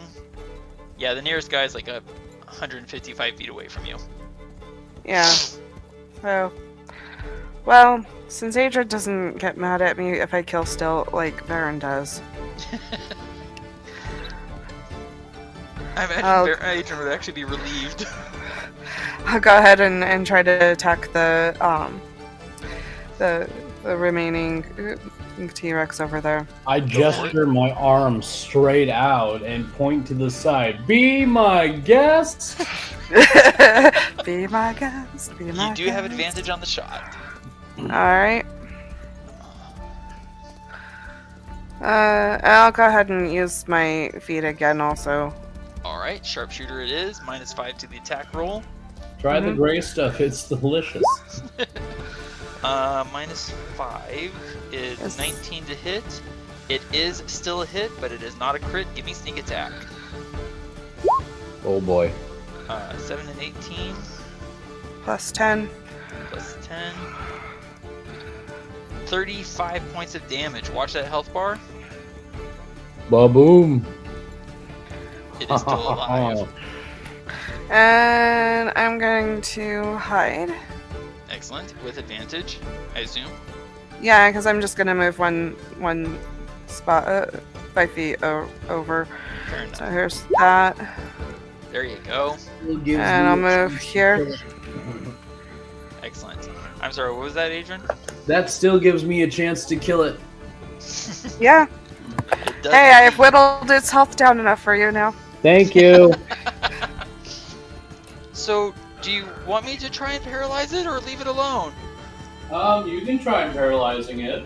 Oh, okay. He's going to spend another charge. This one. As I try and figure out which character sheet now.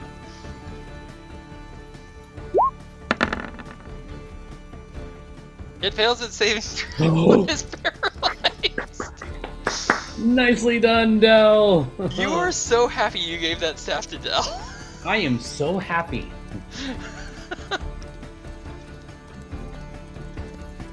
Varin is going to look around at just how many creatures are suddenly bothering him. Let's see.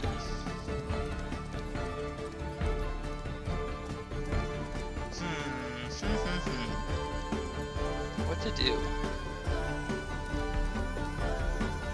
And only one of them is wounded at the moment. But he is wounded.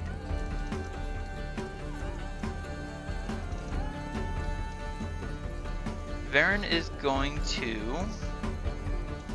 trigger one attack of opportunity as he rushes up onto that dune.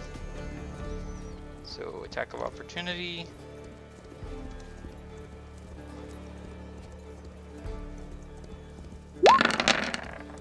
Every time I see that plus, I'm like, oh no, critical hit.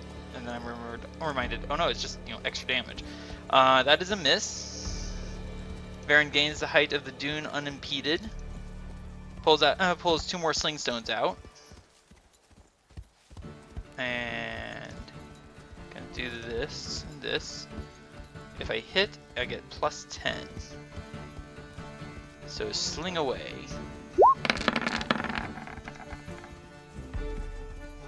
Uh, 21 minus 5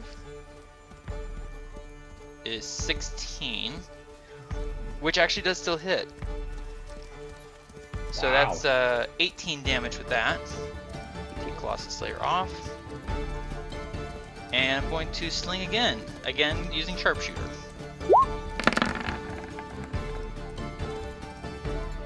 (18 minus 5 is 13, and that's a miss. Oh, nuts. And that last orc is not quite bloodied.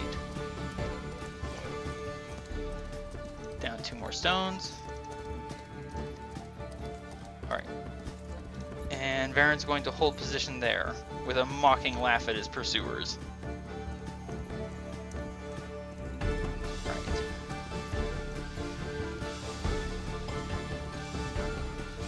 That is 5 times 4, 20. 40. And that's a dash. And it cannot go there, but it can go there. And that's as much as it can do. This guy is going to go around, using his bonus action to dash. He snarls something in his guttural tongue, pulls out another spear, and hurls it at Varin. Wiping blood from where my sling stones cracked his jaw. That's gonna hit. Varin just watches as the spear soars into the air, crashes into Varin's face, and does nothing. And a feral grin spreads across Varin's face. Alright, this fellow.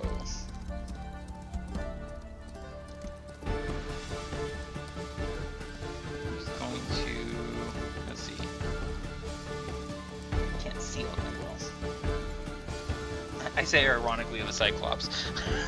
That's 10 feet. He's going to jump 20, landing there. He is slightly nearsighted, though. He is indeed. And then he's going to dash. And that's as far as he can go.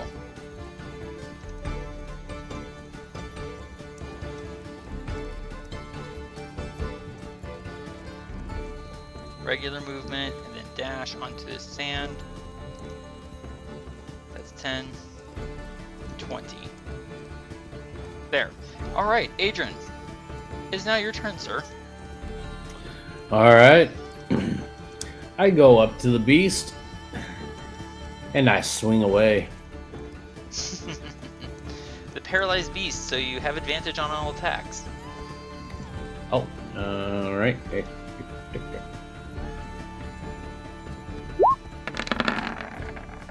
Gosh.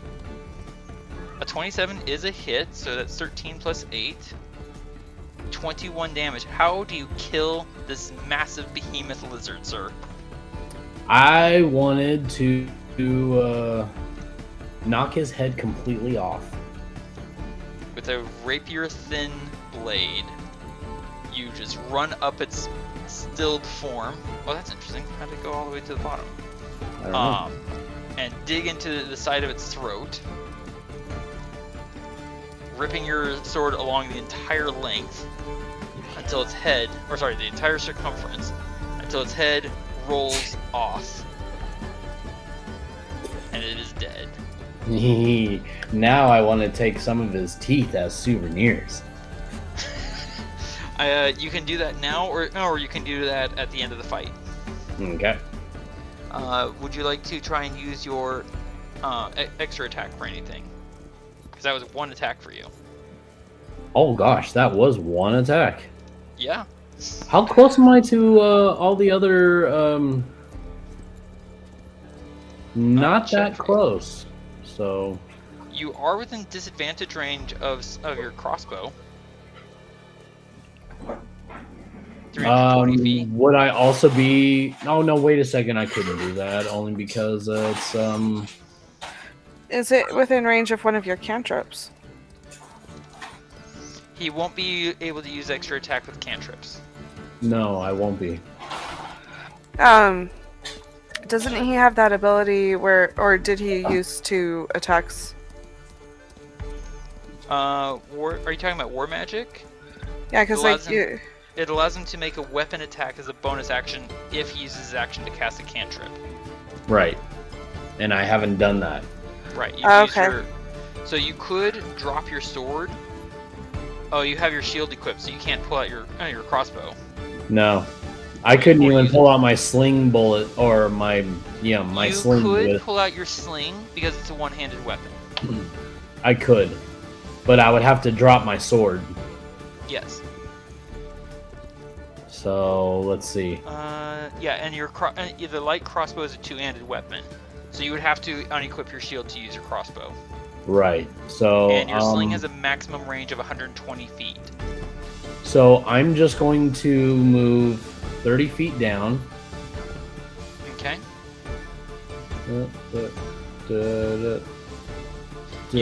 Now, bear in mind, you could bonus action cast Expeditious Retreat if you have it, and move 60 feet. Actually, I kind of like that. So yeah, why don't I do a bonus action that Expeditious Retreat? So I'll remove a spell. Okay. You've moved 25 feet so far, yes? Say what? Yeah, only 25 feet. 25, so you have 35 feet remaining. Now 30. So it's 30. And now, let's see. No, stop moving. There we go. Okay. Okay, so that gives me my 60 feet. There is no one there within from there. There's no one in range of your sling stones. But I could do it on disadvantage. No, you're even with disadvantage. Your maximum range with the sling stone is 120 feet. Yeah. Which means past that you automatically miss. Oh man. Yeah. But as long as you maintain concentration on Expeditious Retreat, you do have a 60-foot movement speed. All right. Well, I'll slowly start making my way down then. I mean, there's still plenty of creatures. As Varin's going to put it, take your time. Why can't I select your token?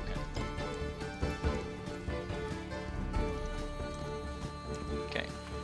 Go ahead and put the concentration token on yourself, sir. Yeah. Oh, what? That's not going to work. What was it only that? Pulled up. For some reason, it only pulled up half the menu. Oh, no, that's not going to work at all. There we go. Thank you very much. All right, Cyclops' turn. As Adran, you are starting to blur your way across the battlefield, shield and sword still in hand.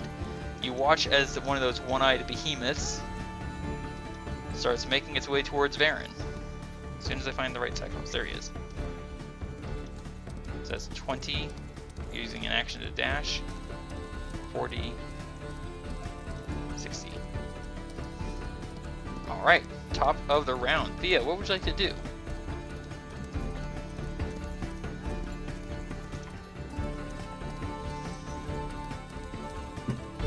They're still out of range, aren't they? From your current position, I believe so, yes.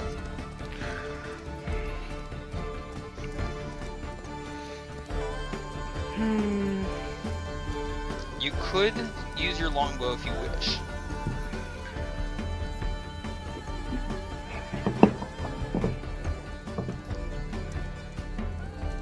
Yeah. Or you could move. It's just then you won't be attacking from hidden. Well, I do have a okay number of arrows. Just They're so temporary right now. Exactly. Okay, I'll pull out my bow though. Alright.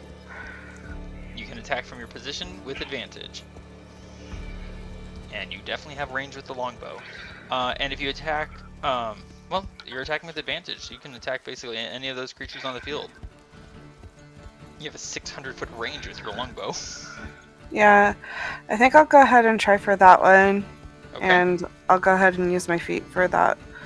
Alright, sharpshooter it is. Can you hit him?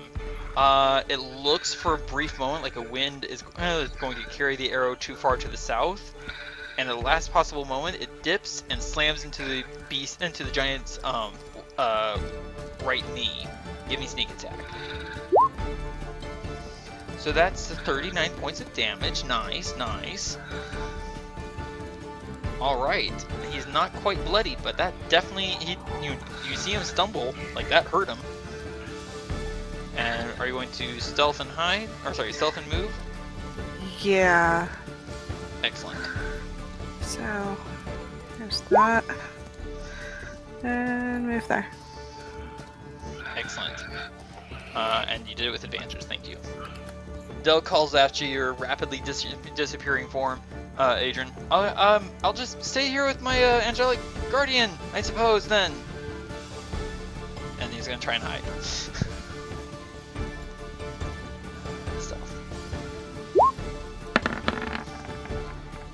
Yeah, he gets an 8 to hide. Especially after having called that out, he's kind of like, Alright. Varin smirks and touches one of the pouches on his component belt. And Adran, you're still pretty far away, but you are close enough to see or perceive a ripple of magic. Please roll me a D100. As you're suddenly reminded of the magical hazards of the desert. So that's a 20. Oh no. Hold on, I gotta find the spell. Uh-oh.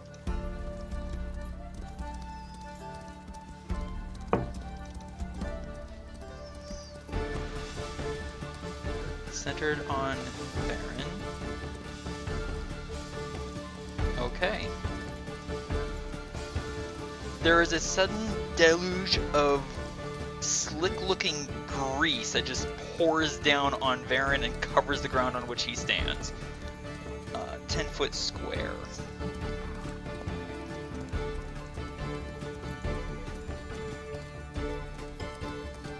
I need my square map drawing thing. This, thank you.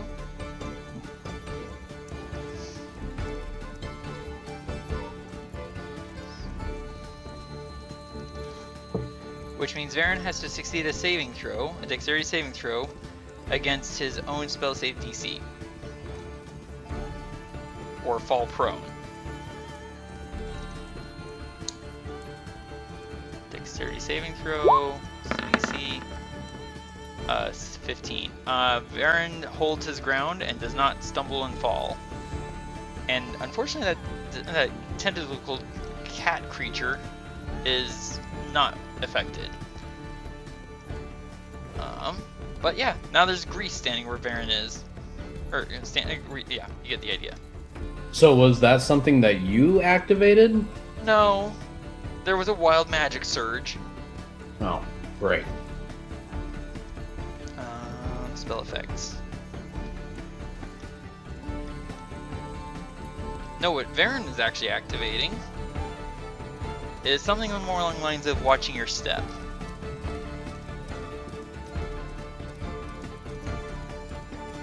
And I'm going to plant that here. Varin is now concentrating. Wrong button. There we go. Varin quickly spits out some of the grease from his mouth. Because the spell basically, the grease appeared as he was casting, so he got a mouthful of it while he was trying to do the verbal component. And does he have to make a saving throw when he moves, or is it just when the grease appears?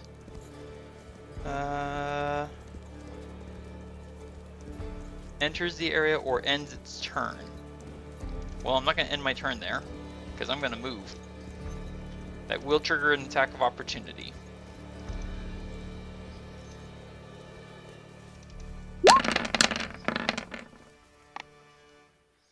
That does actually hit. I am going to have, even though I don't take the damage, I'm going to have Varin make a Constitution saving throw to maintain concentration.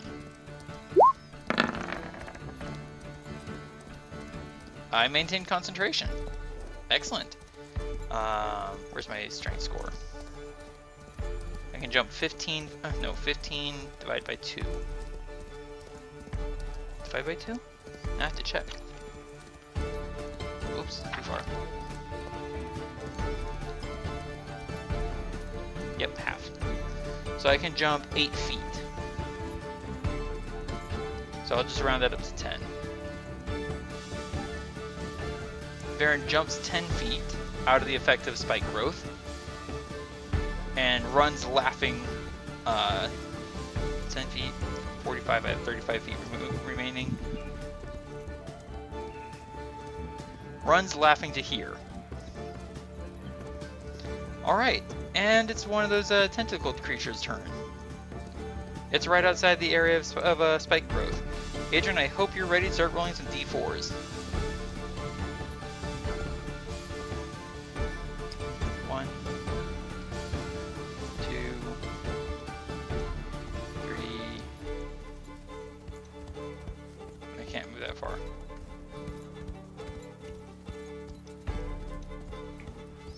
Alright, can't move that far.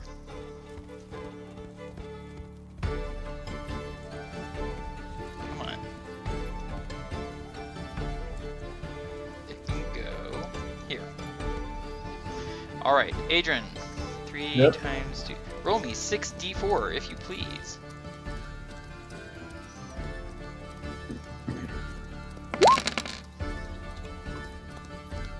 Oh gosh. That's 18 damage. Oh. And it used its action to dash.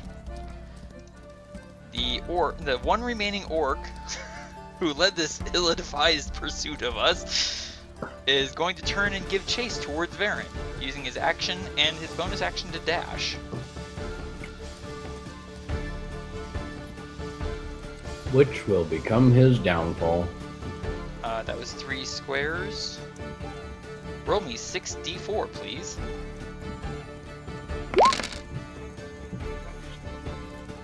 He takes 17 damage. Oh, he's bloodied. And uses, let's see, 30, 90, 60 out of 90.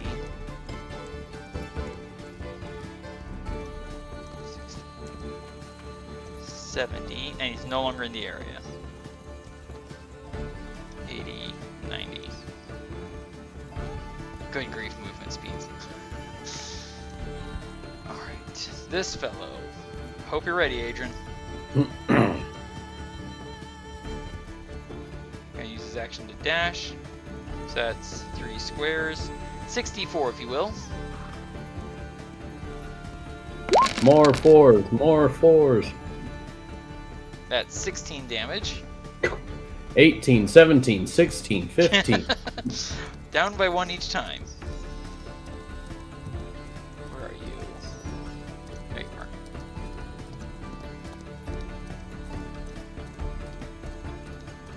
$10.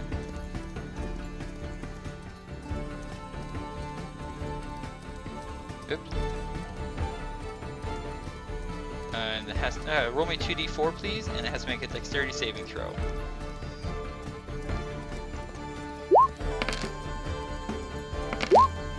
So he takes 4 damage, fails his saving throw, and falls prone. In the area of grease. So 4 damage. They're selling a bunch of wounded creatures out there. Varin's happy. So let's move 10 feet. It stands up, costing itself 20. So it's moved 30, 30. Another 2d4, please.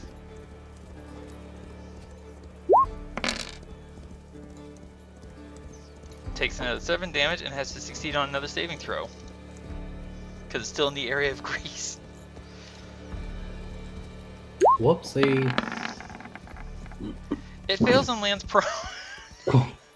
It's having a hard time with that. It cannot get back up on this turn. Adran, it is now your turn, sir.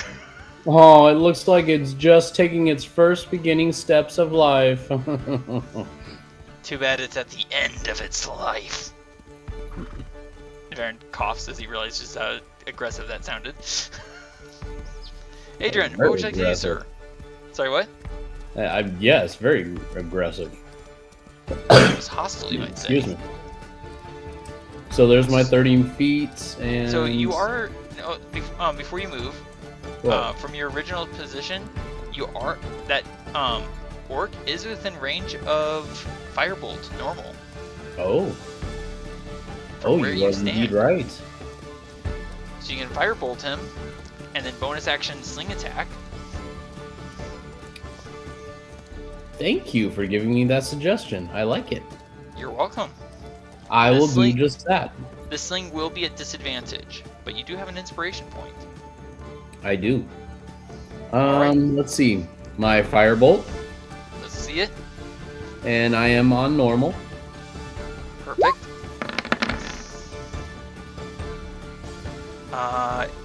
There's suddenly a bunch of glass in a line right before the creature's feet. Oh man. But you can drop Sanguine nonetheless. Pull out your sling and send 1 stone.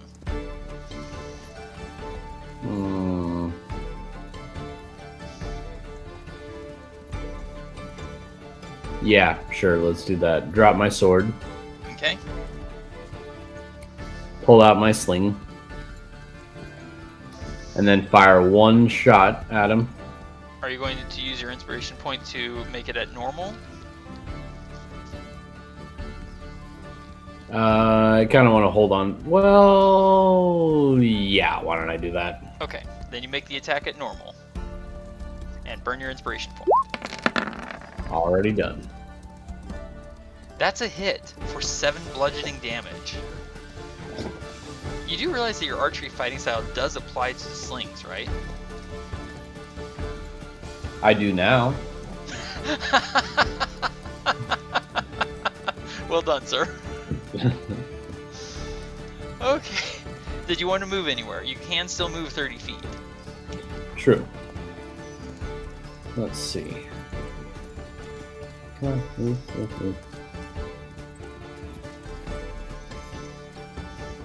Oh.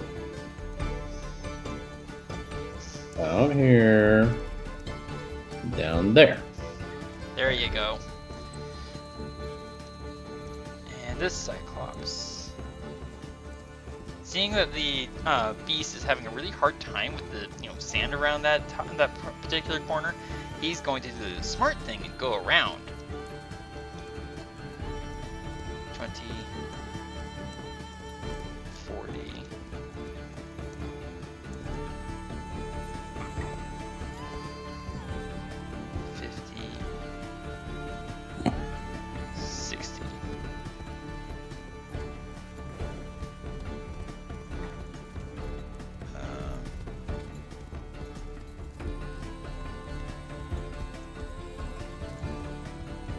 Lost count. You stopped on 60. Please roll me 8d4, sir. Oh my goodness. I lost count of the number of squares is the problem. Ah, I see. Well, with transition between plant growth and difficult terrain, I was like, better double check. Well, here's what we roll. Let's see it. 22 points of damage. I love spike growth against ground-bound enemies.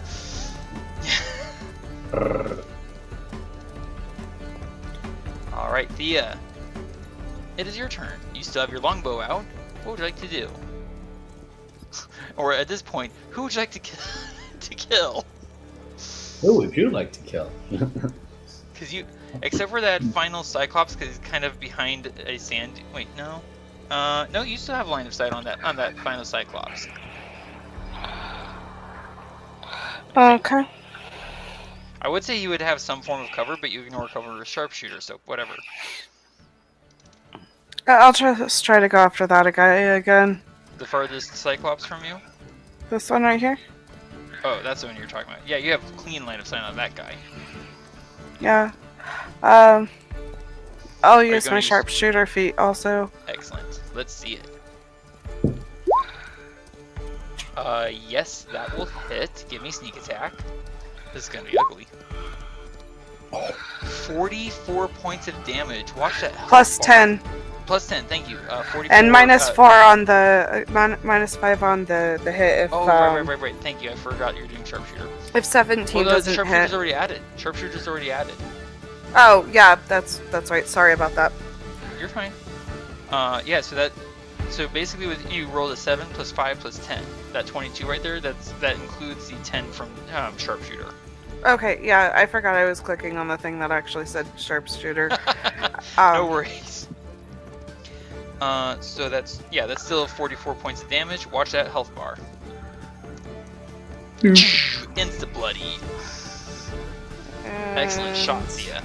That's quite sharp. Yeah, has to be. Okay, so I'm gonna go ahead and hide in and move. Excellent. Yeah, you're hidden. Dell's going to try and take some thought for how you hide, and he's going to try and hide again.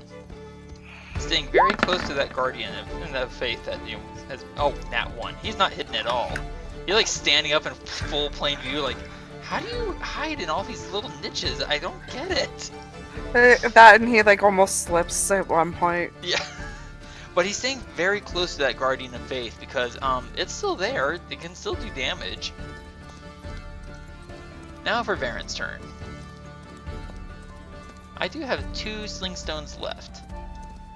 And there's that guy, who is he within range of certain... No, if I use that spell, I drop Hunter's Mark. Or I drop Hunter's Mark. I drop Spike Growth. I don't want to drop Spike Growth. I'm still doing good damage with that. So I'm just going to attack him with my sling twice. At normal.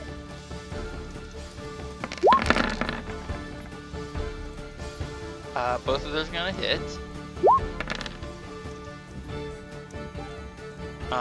So that's 17, that's a total of 20 damage.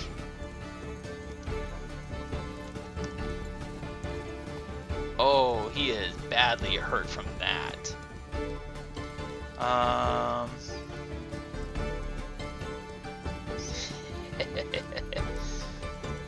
Varin is going to rush 45 feet to the west. Alright. Seeing that Varin is now in a different spot, this tentacled creature is going to try and move that way. Good luck. Please roll me 8d4, sir.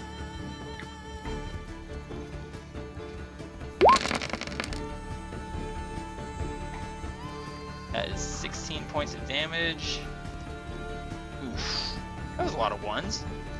What happened to your good rolling hand, sir? I'd slept. The badly wounded orc is still going to give chase, but staying across the sand. Huh. So that's 15 bonus action dash. He actually catches up to Varin! And still with his action, so he's going to attack with his... What does he have? Great Axe.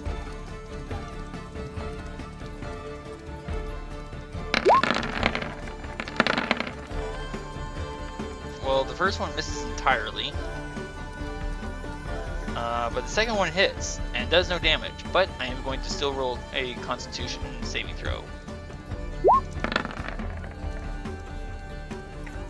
Yep, Spike Growth stays up. Yay. Which is good, because guess who's moving now? And now has to go in an entirely new direction. Because Varin changed position. Using an action dash. Please roll me 6d4, sir.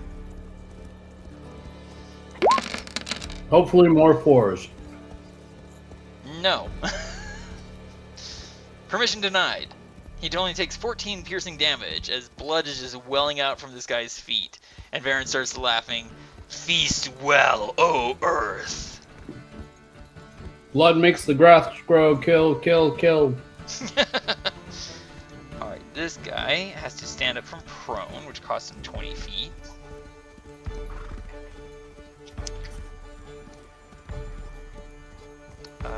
Double check grease. Okay. So if he leaves that in the area of grease, he doesn't have to make any more saving throws.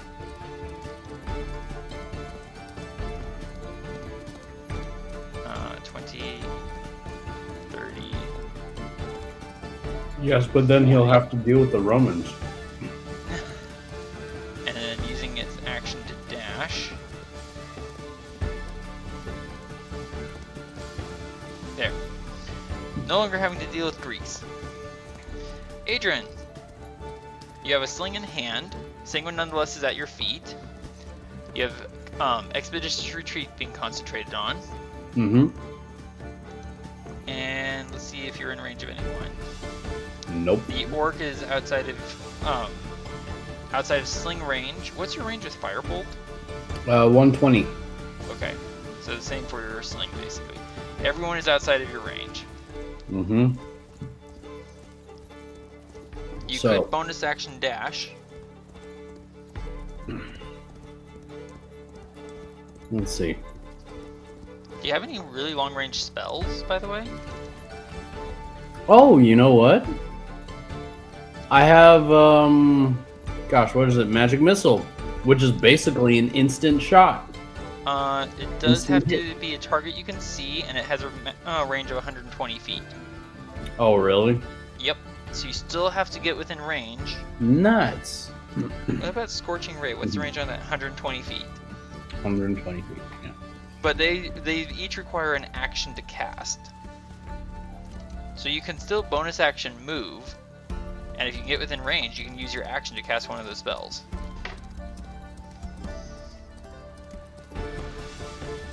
Does that make sense? Yep. So, can you see the arrow I'm drawing?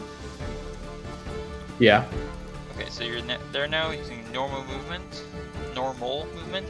That Cyclops is in range. That Cyclops is within range. That Panther creature is within range, and that Orc is within range. Oh, this Orc way over here by you? Yeah, he's within range. Oh, cool. Basically, the only creature who's not in range is this Panther-like creature to the far west. All right, because everything else is within your range. Only because of the map's shadow, I cannot see anywhere in that section. Fair enough. Although I can see the butt and tail of this guy over here. What would you like to do, sir? Well, you can attack with your sling. I'm going to attack with my sling. You can attack. Well, bear in mind you can only attack once with your sling because you don't have a free hand to reload. So you could use your action to attack with your cantrip and then your bonus action to attack with your sling. So I will attack this guy with my cantrip. Excellent. And then I'm going to attack somebody else with my sling. Excellent. Hope I don't miss. Come on. That's a miss. Darn it. You see Varin have to do a quick hopping step to avoid being slammed into by fire. Hey! And I attack the same one with my sling. Bring it.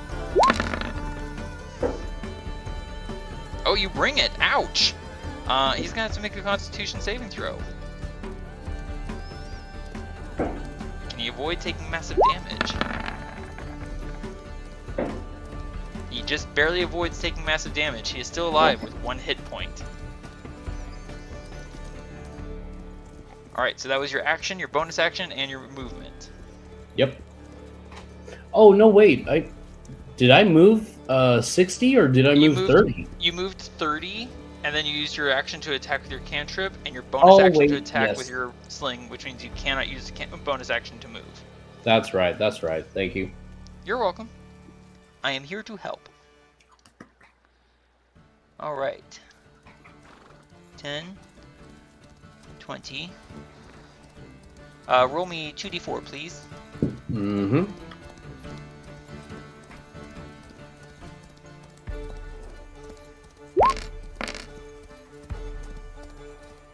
That's 5 points of damage to that Cyclops.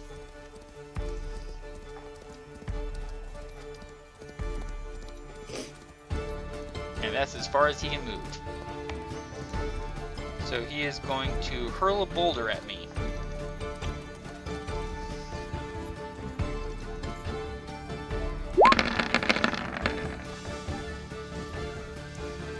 And Varin just kind of like does the splits and drops flat to the ground, getting completely missed. Top of the round, Thea, to you.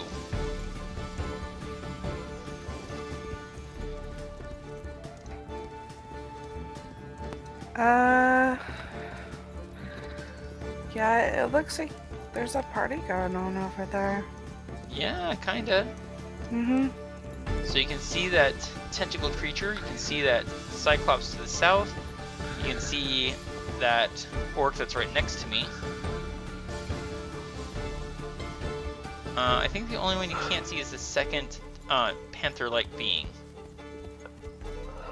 Just as a virtue of the hill between you and it. I think I'll try and finish this one off, because this one's like almost dead. Fair enough. Go You for have it. advantage on the shot. He is limping with that wound that he gave him in his knee. And I'll just use sharpshooter to try and finish him off. Excellent. That is taking into account -5 plus 10. That's 21. Give me sneak attack. Oh, goodness. That is 43. Where do you plant this shot to end his life?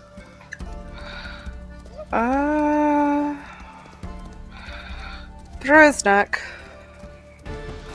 He gives a shuddering shriek as he drops into the blood-soaked earth. Or at least tries to. Yeah, it tries to. Blood. His one eye rolling about in a panic as he tries to find what the heck just happened to his neck. And she'll hide and move again. Excellent. Good times to be doing what you're good at, right?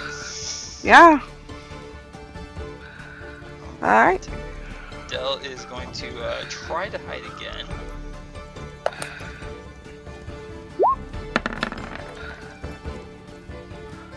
Getting another net 1. He kind of just shrugs like, yeah, maybe I should just relax. There doesn't seem to be much I need to do here. Alright. Varin is out of sling stones. So he does have his short sword already in hand. So he's going to attack the orc. Short sword. Yeah, that's just enough to hit. And that kills the orc. Junk. And you just, Adran, you're close enough to hear a ferocious sounding snarl of, "Your blood is mine." Oh, great. And then I'm going to, let's see, they're all almost out of my spike growth anyways. I'm going to use my I'm going to use a first level, I forgot to mark that second level spell slot gone for spike growth, my bad. First level spell slot, marking the creature here with Hunter's Mark. Oh, I probably should have.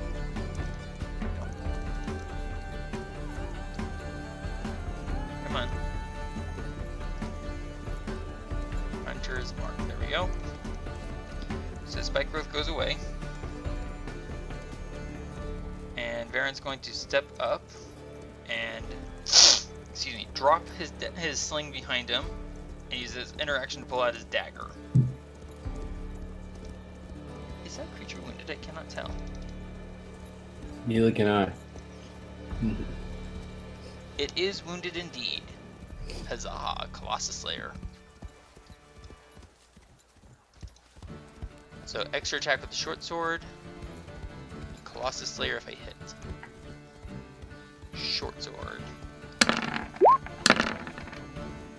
Are you kidding me? That's a crit. And I rolled maximum damage on my Colossus Slayer. Well and done, that also sir. means 2d6 for Hunter's Mark. Or 2d6. 1d6 plus 6.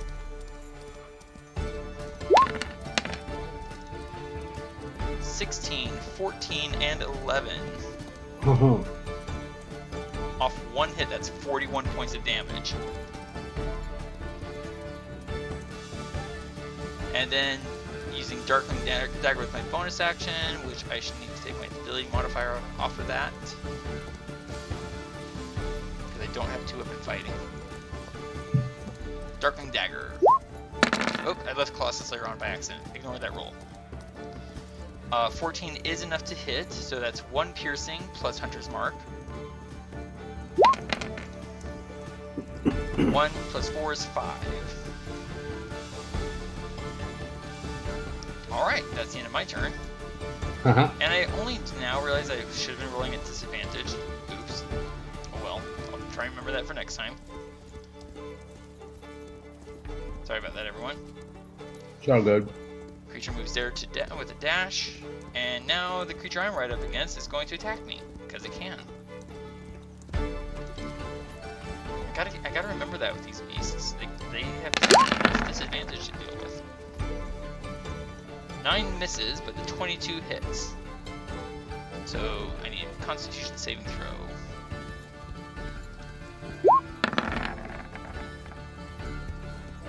Oh, Hunter's Mark goes away. Bummer. Alright. Adran, it's your turn, sir.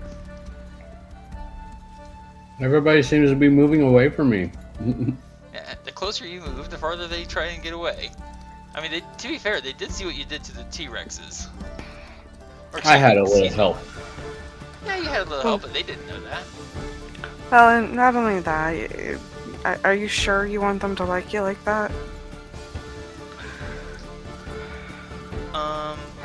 Given the positioning, I will say you do have line of sight on that northernmost panther with tentacles.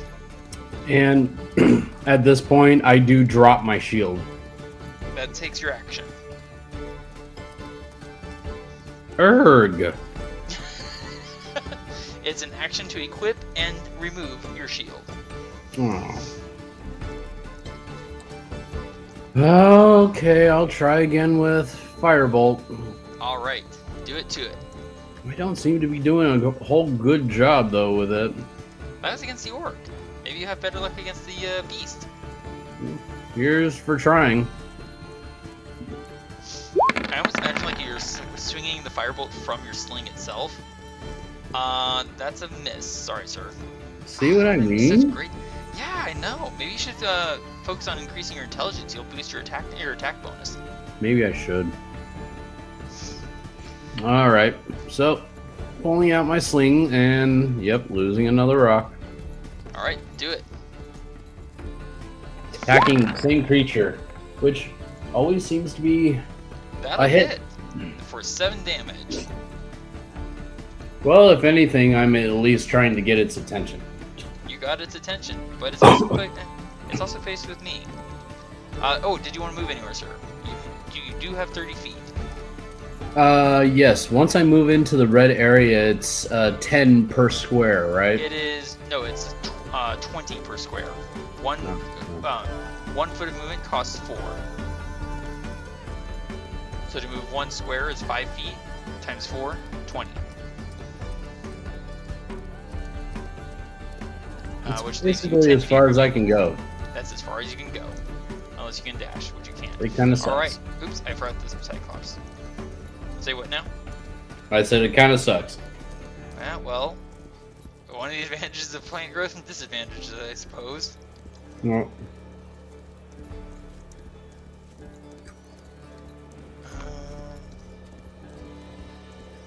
That is technically occupying the space of a friendly. So he cannot end his turn there, so he has to dash. Which means the Cyclops is now right next to me and can't do anything. Bring him closer. Oh, you want me to go that way? Okay. Yeah. Thea, it's your turn.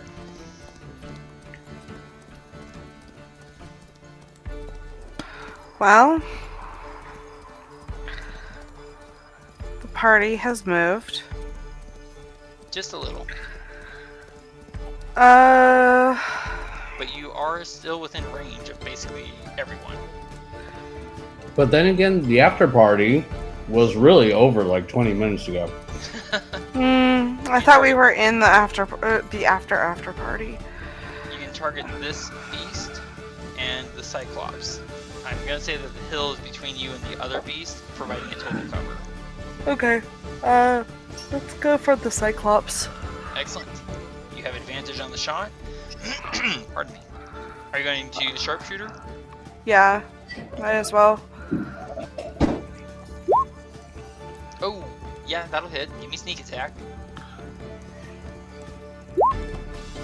47 points of damage. Ow. Remind me never to get on her bad side. And it is bloody. And then I'll just go ahead and move and hide. Because it's been working so far. Fair. I should not have done a bonus action dagger attack because I used my bonus action to Hunter's Mark on my previous turn. I'll correct that by not taking a bonus action on my next turn. Okay. I apologize for that. Got a little overexcited. Dell's going to dodge.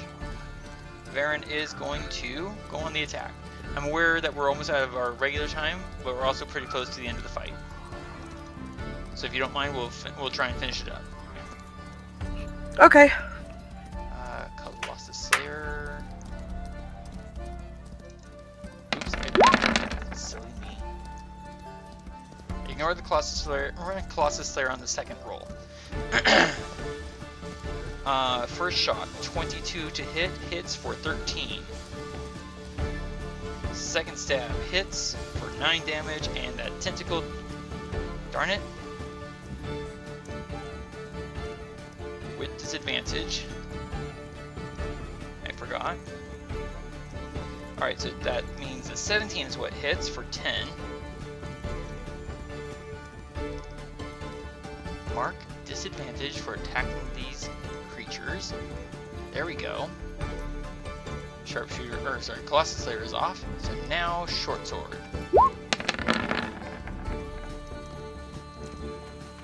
(17) also hits for another 8 damage. Alright. This creature cannot reach me no matter where it goes. Unless 20, 30, 40, dashing,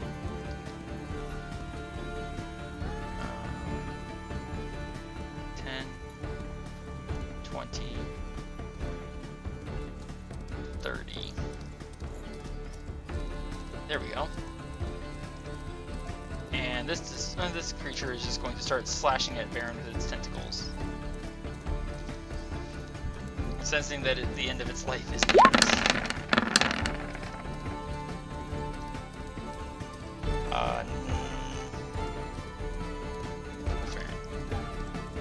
The 20 hits, the 13 does not.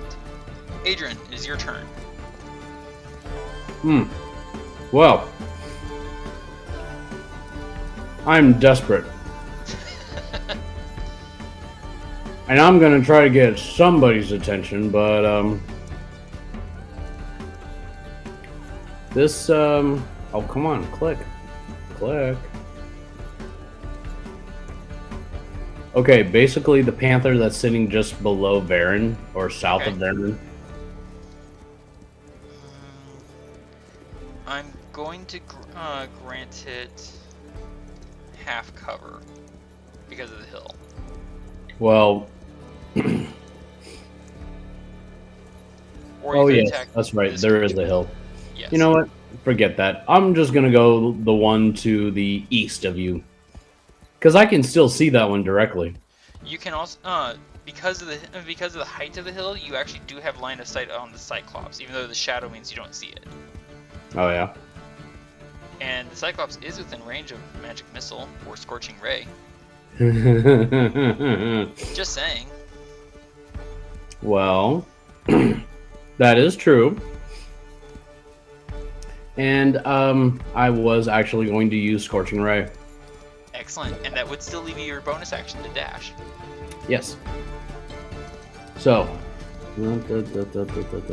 doesn't it say something like a certain number of targets that I can hit with it? But You can divide the rays.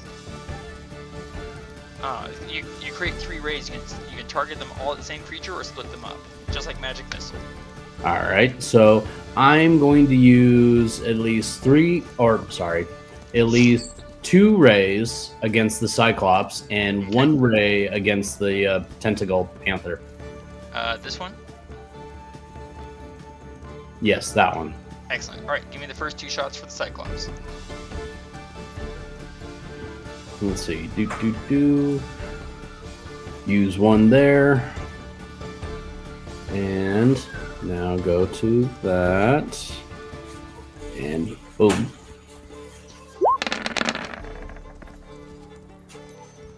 Oh, that hits for 4. Second ray? Second ray. That also hits for another 4. Nice.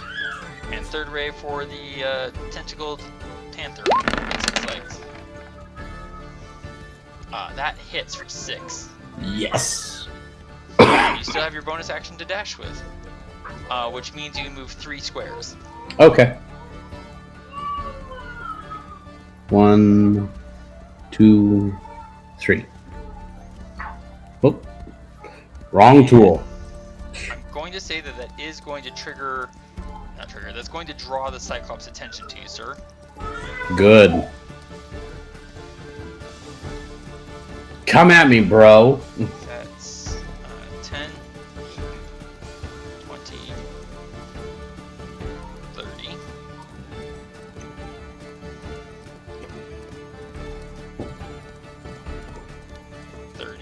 It will trigger an attack of opportunity from Varin, which does mean if I hit, I get Colossus Slayer, so I'm going to mark that.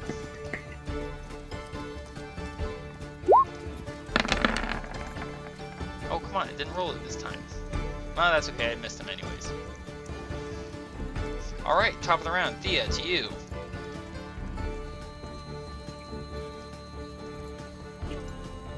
Well, I can still see that Cyclops. Oh, very easily now. Yeah. So I'll go ahead and attack. Sharpshooter? Mm-hmm. Alright, do it to him. With advantage? Yes, because you did hide. Honestly, when you hide with your expertise and everything, and your your reliable talent feature, I don't think there's a way you cannot hide from this. That hits. Give me sneak attack. 18 and 17. Total of 35 damage. Watch that health bar. Move and stealth? Or stealth and move, I assume. Yeah. Stealth and move. Excellent. He stumbles and coughs out blood as he slips and slides down the side of the dune. Dell's going to remain watching, just kind of like in admiration as he leans on his bone staff. Varin. I'm going to attack with disadvantage. Disadvantage there. Again, 1 attack against that guy to the south.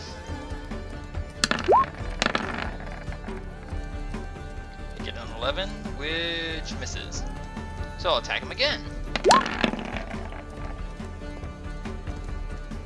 A glancing blow for half damage, which equals death for him.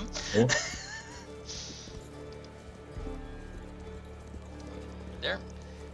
Oh, and he went below the map somehow. He's hiding. Very, very well.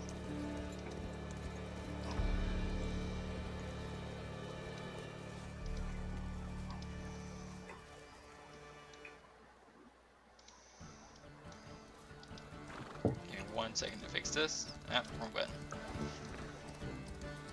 There we go. Alright, and my bonus action is actually going to be to activate Darkwing Dagger's special ability. A 5-foot radius of darkness. That should remove all disadvantage from my future attacks. Yay! Haha! And then I move up closer to that final beast, who is now going to attack me. Catch a tiger by the toe. Oh, that's a crit. Both attacks hit. Varin just laughs. Adran, that behemoth is coming towards you and looks very grumpy. He's gonna get even more grumpy. And looks like he's in pain. He's gonna be even more in pain. Okay, what are you gonna do? I'm gonna use my last remaining spell slot Okay. of my 2nd level spells with Magic Missile. Oh, that's just not fair. All 4 darts at the same guy? Oh yeah. Oh, goodness. Alright. Let's see the damage. Alright, here we go.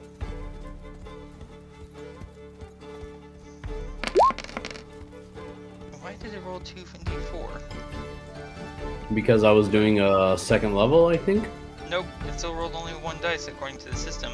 It's just the graphics displayed 2. Go figure. Alright, so that's 16 points of damage. He's still alive.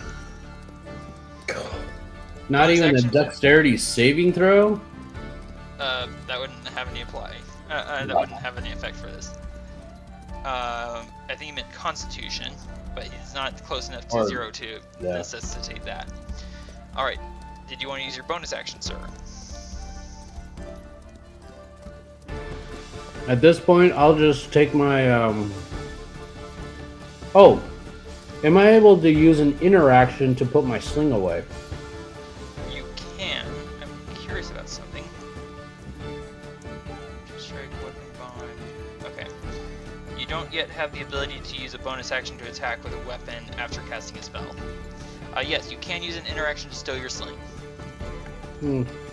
I will then use an interaction to stow my sling, and then use my bonus action to summon Sanguine nonetheless back to my hand. Excellent. And that ends my turn. Okay. 15 feet. That's as far as he can move. He's going to hurl a boulder at you, but at disadvantage. Sure hope it bounces over me. There it is. It crashes square center on your shield and shatters. You feel it almost drive the wind from you. By the way, did you intend to move at all? You can still move. Yeah, but it's almost like 1 square. Yep, you can only move 1 square without dashing. I still ask. Yeah. There. Fair enough. That's all my movements. Yep. Thía, your turn.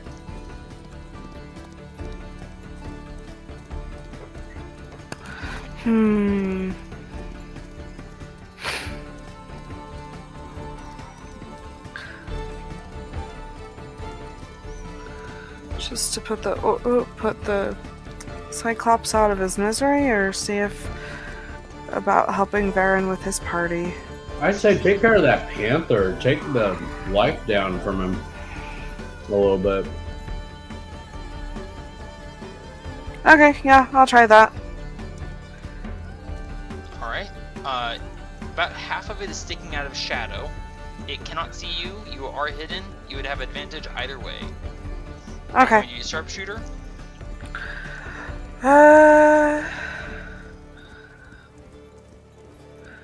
not as confident about being able to hit it as I was like the big dinosaur and the big cyclops. So I'll just use the regular You longbow. crit. Alright, sneak attack. Plus, 36, right? Yeah. Plus 7 and 8.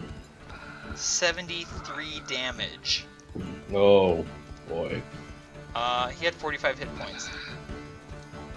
Well, I didn't know that. It's go home. We can't go home, okay?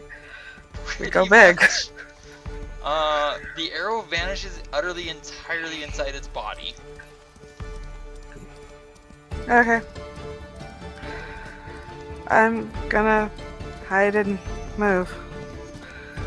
Well, at least you didn't waste that much amount of powerful shot on somebody who had very little life.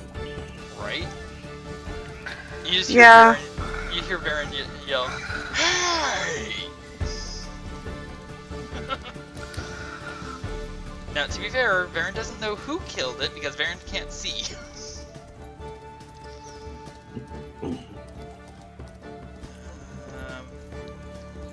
Varin moves to here and is just going to attack all out. Colossus Slayer on the first Don't one. miss. Yeah, right. Short sword. Which, of course, it didn't roll the Colossus Slayer this time. Go figure. 17 to hit plus 10 for 10. Oh gosh, that's total Oh, 18. you maxed. I maxed. And then short sword again. And then Darkling Dagger with the bonus action. Oh my gosh. Tally it up. 15. All 3 attacks hit.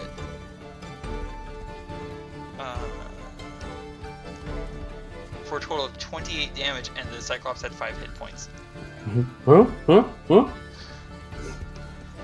When the darkness on Varin ends, Varin has an enormous spleen impaled on his dagger and a heart impaled on his short sword. And there's various organs spread across the ground, ripped through the Cyclops' back. Whoa. And Varin's just standing there panting. Who took my prey? I'm pointing a finger somewhere away from me.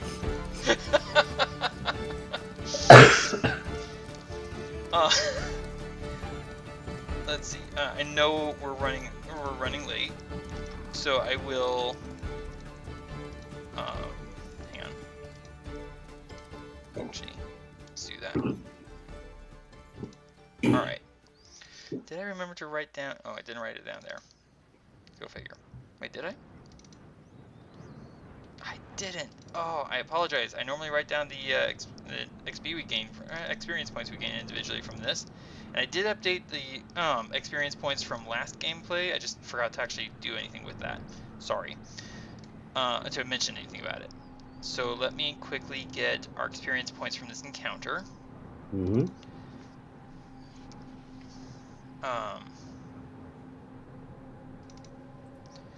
And if you two are willing to skip role play, I will go ahead and say that we do return to camp. I'll do the justifying roles here in a moment. Okay.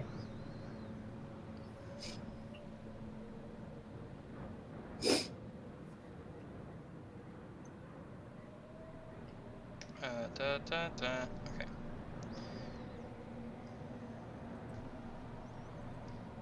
Let me get my notepad up here. Basically, because we have to track down where they went from where they were. So Varin has to do survival checks. Oops.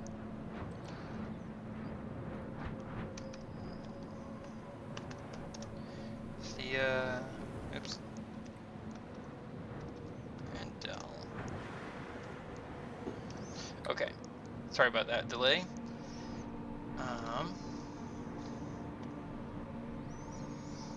So Varin is going to look for them using the Trail of the Beasts, which does give him advantage on his survival check.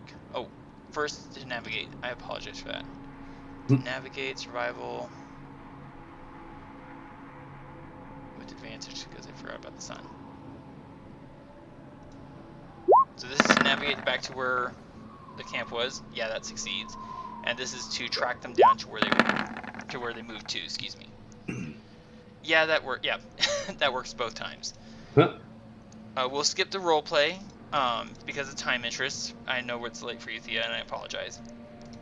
I did try to aim for a good ending time. I didn't expect it to take quite so long.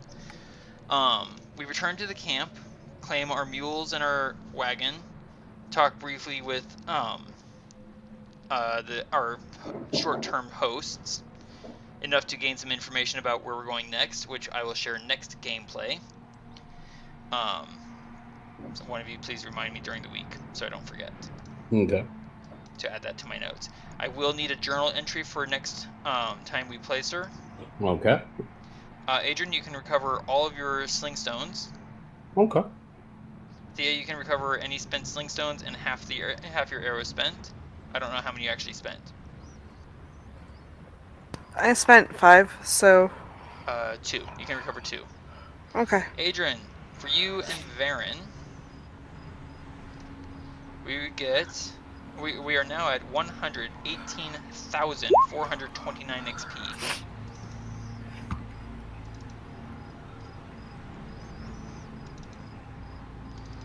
Thía, you now have 112,421 XP. Okay. And Dell now has 46,751 XP.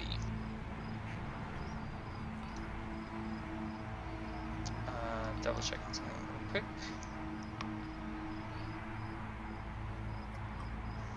Yes, okay. So I'll share the information about the train for next area that we're heading into next time we play. We leave the camp fairly soon after we get back to them. We are able to travel a few hours out into the wilderness, and we'll pick up basically when we start camping, as we prepare for the next full moon and whatever that entails.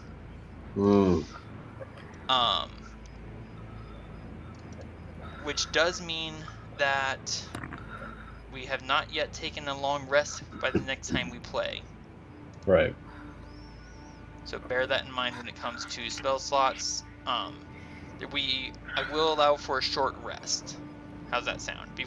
So go ahead and reset short rest related abilities. Which for Varin is nothing. Wow. I didn't even use my second wind. Nope. You sure did use action surge when you panicked at the sight of those Tyrannosaurus Rexes. Mm-hmm. Well, it was just a casual gathering to kill those trying to kill us, that's all. Yeah, it was pretty casual. By the way, this was a deadly encounter. Yes, it was.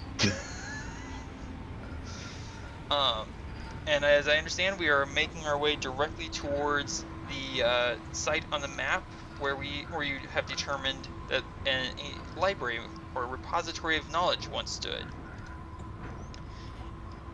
All right. Is that correct, sir? Yes. Excellent.